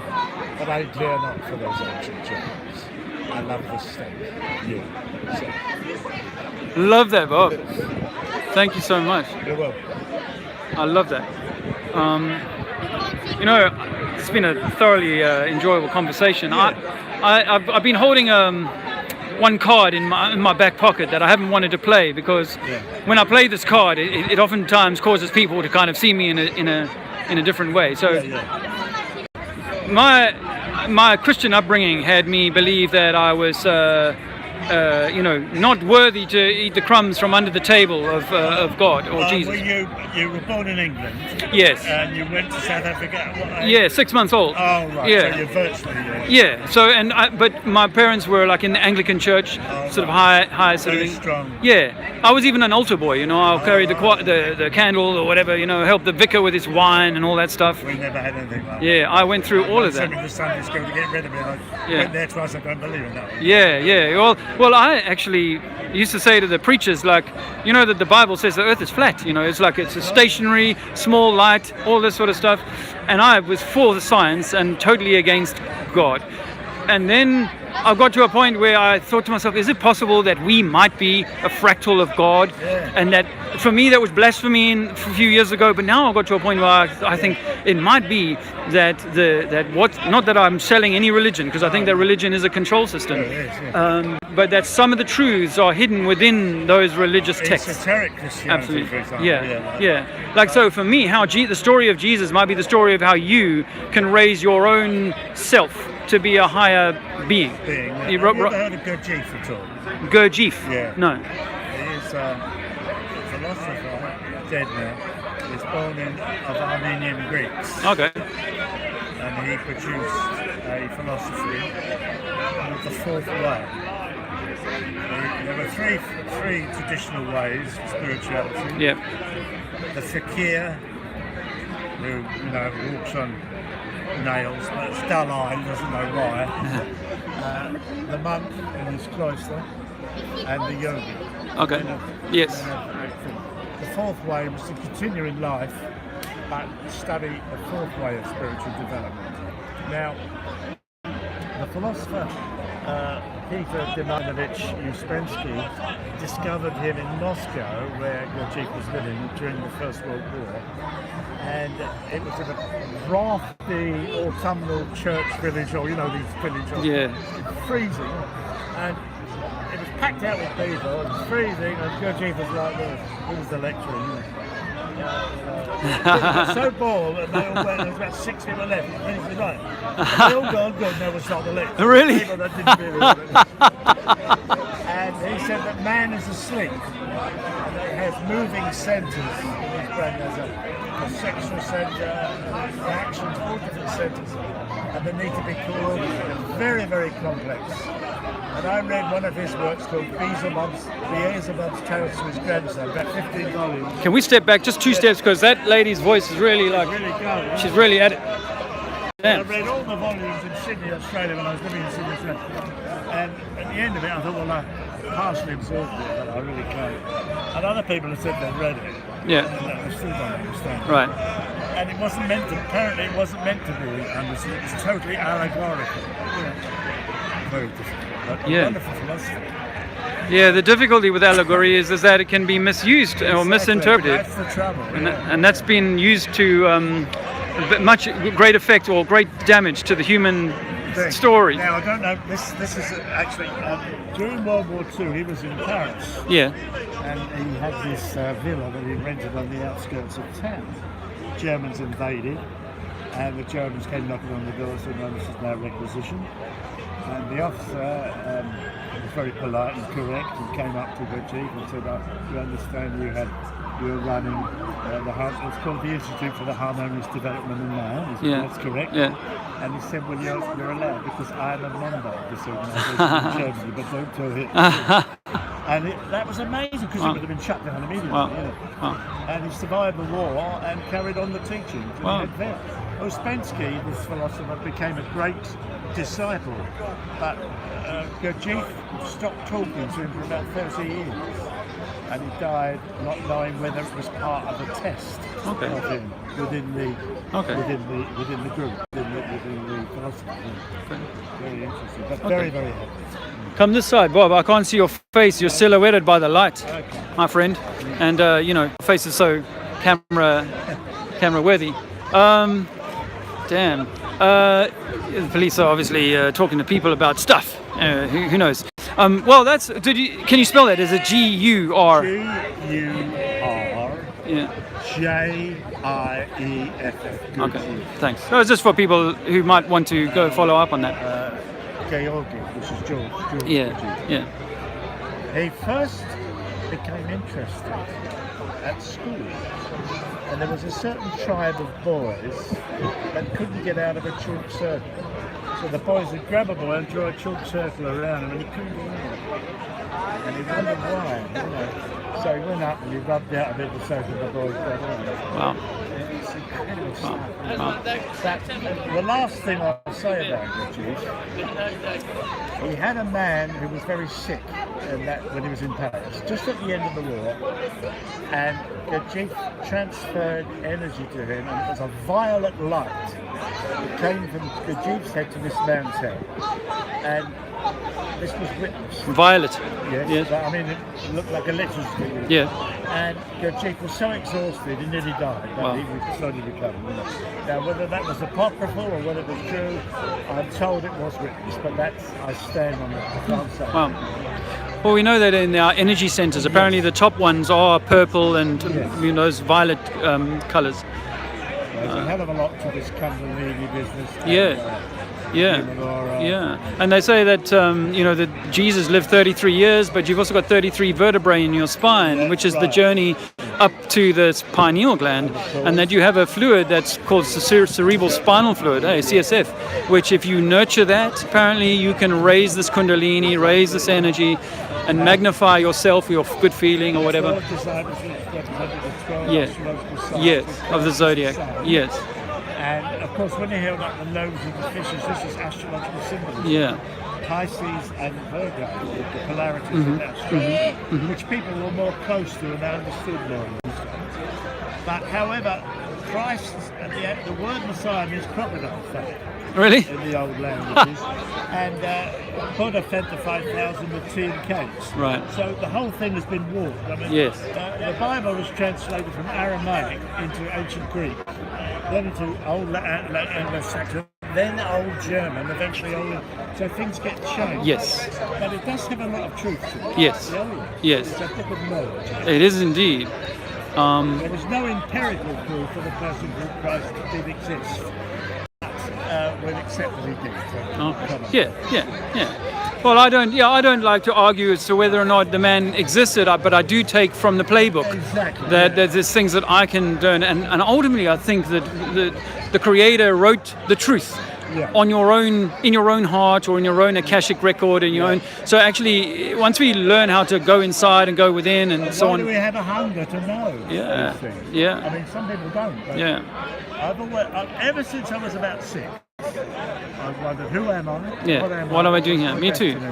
My middle name is Robert, by the way. And when I was 6 years old, I cried with my mother and said, is this it? Is this all that there was? And she was unable to satisfy me that there was something much more going on than simply the material thing that I was starting to learn about in school.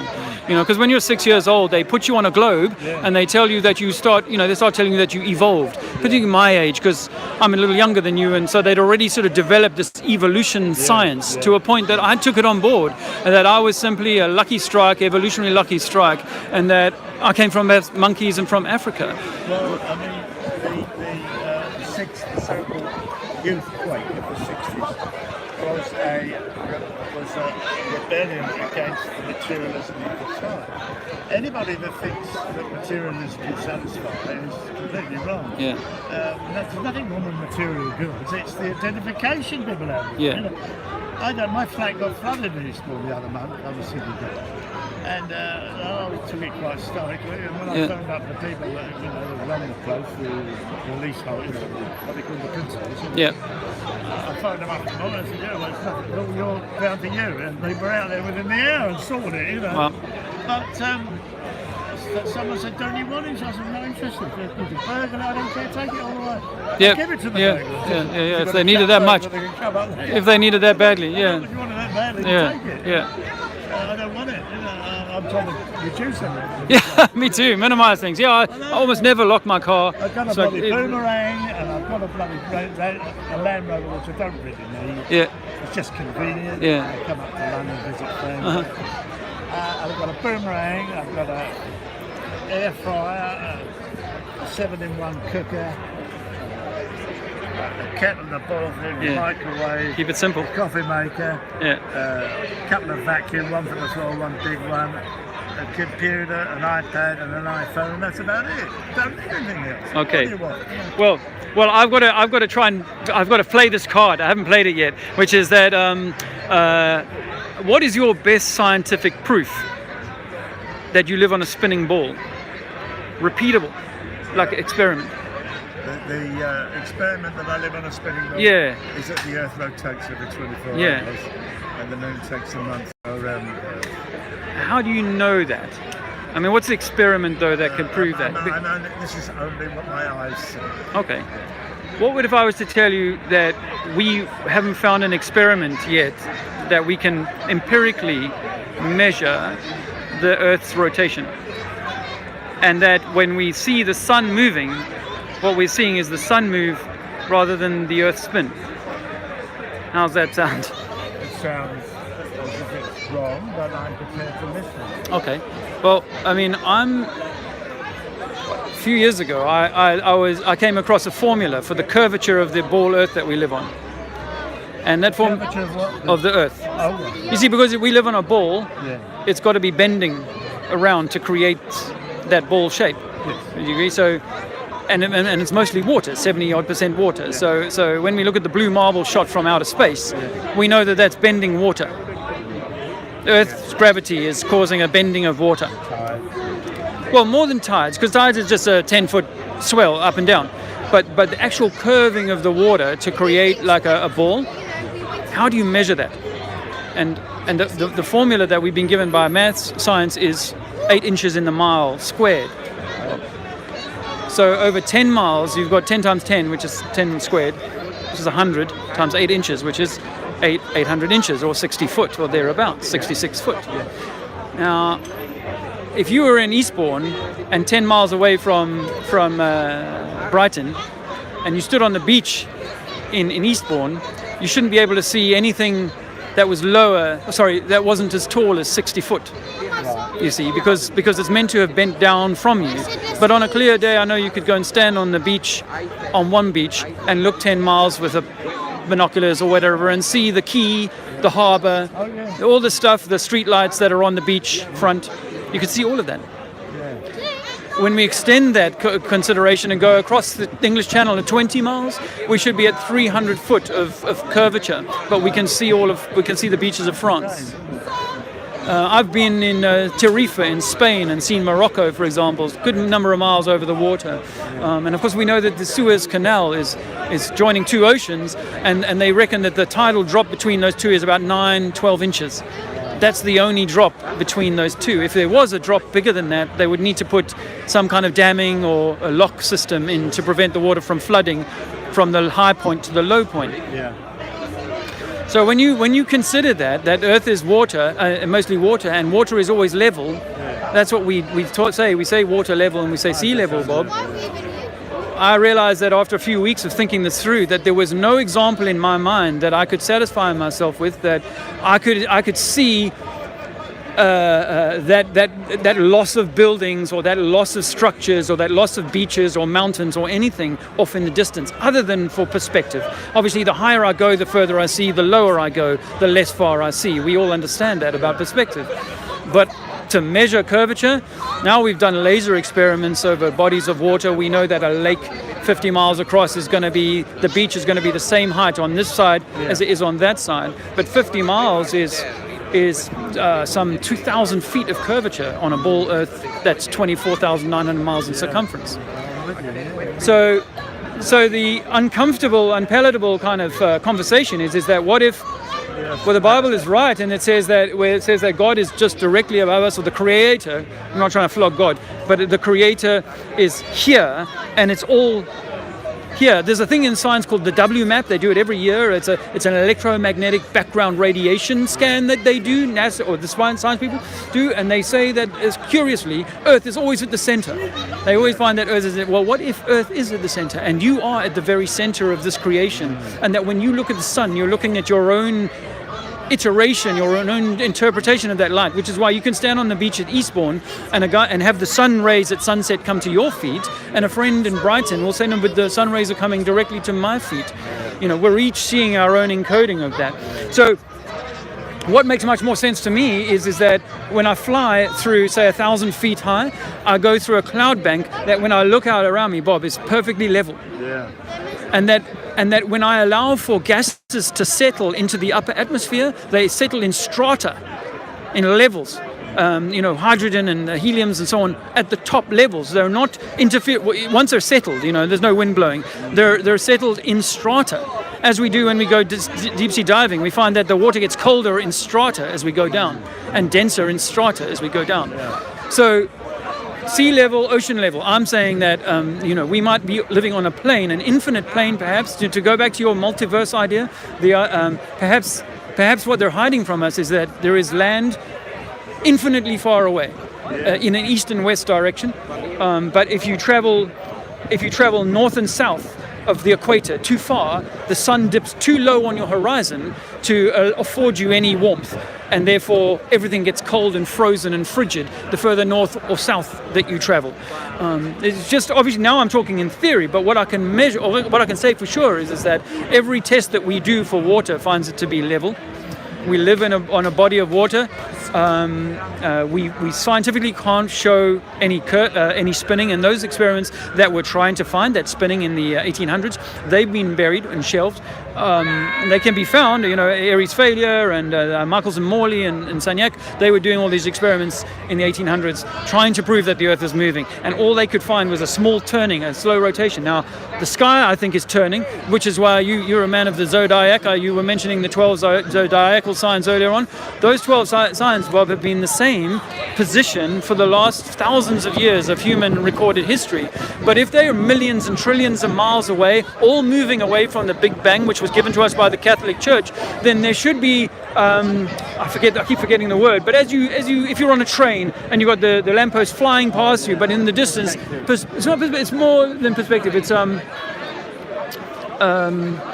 how things are as we move through these trees. If we had to move the trees further away, would sort of move slowly, but they'd interfere with each other as you move. I keep forgetting the name of that. Yeah, I wonder if someone can remind me what that word is. But I think I've lost my stream. But I'm going to just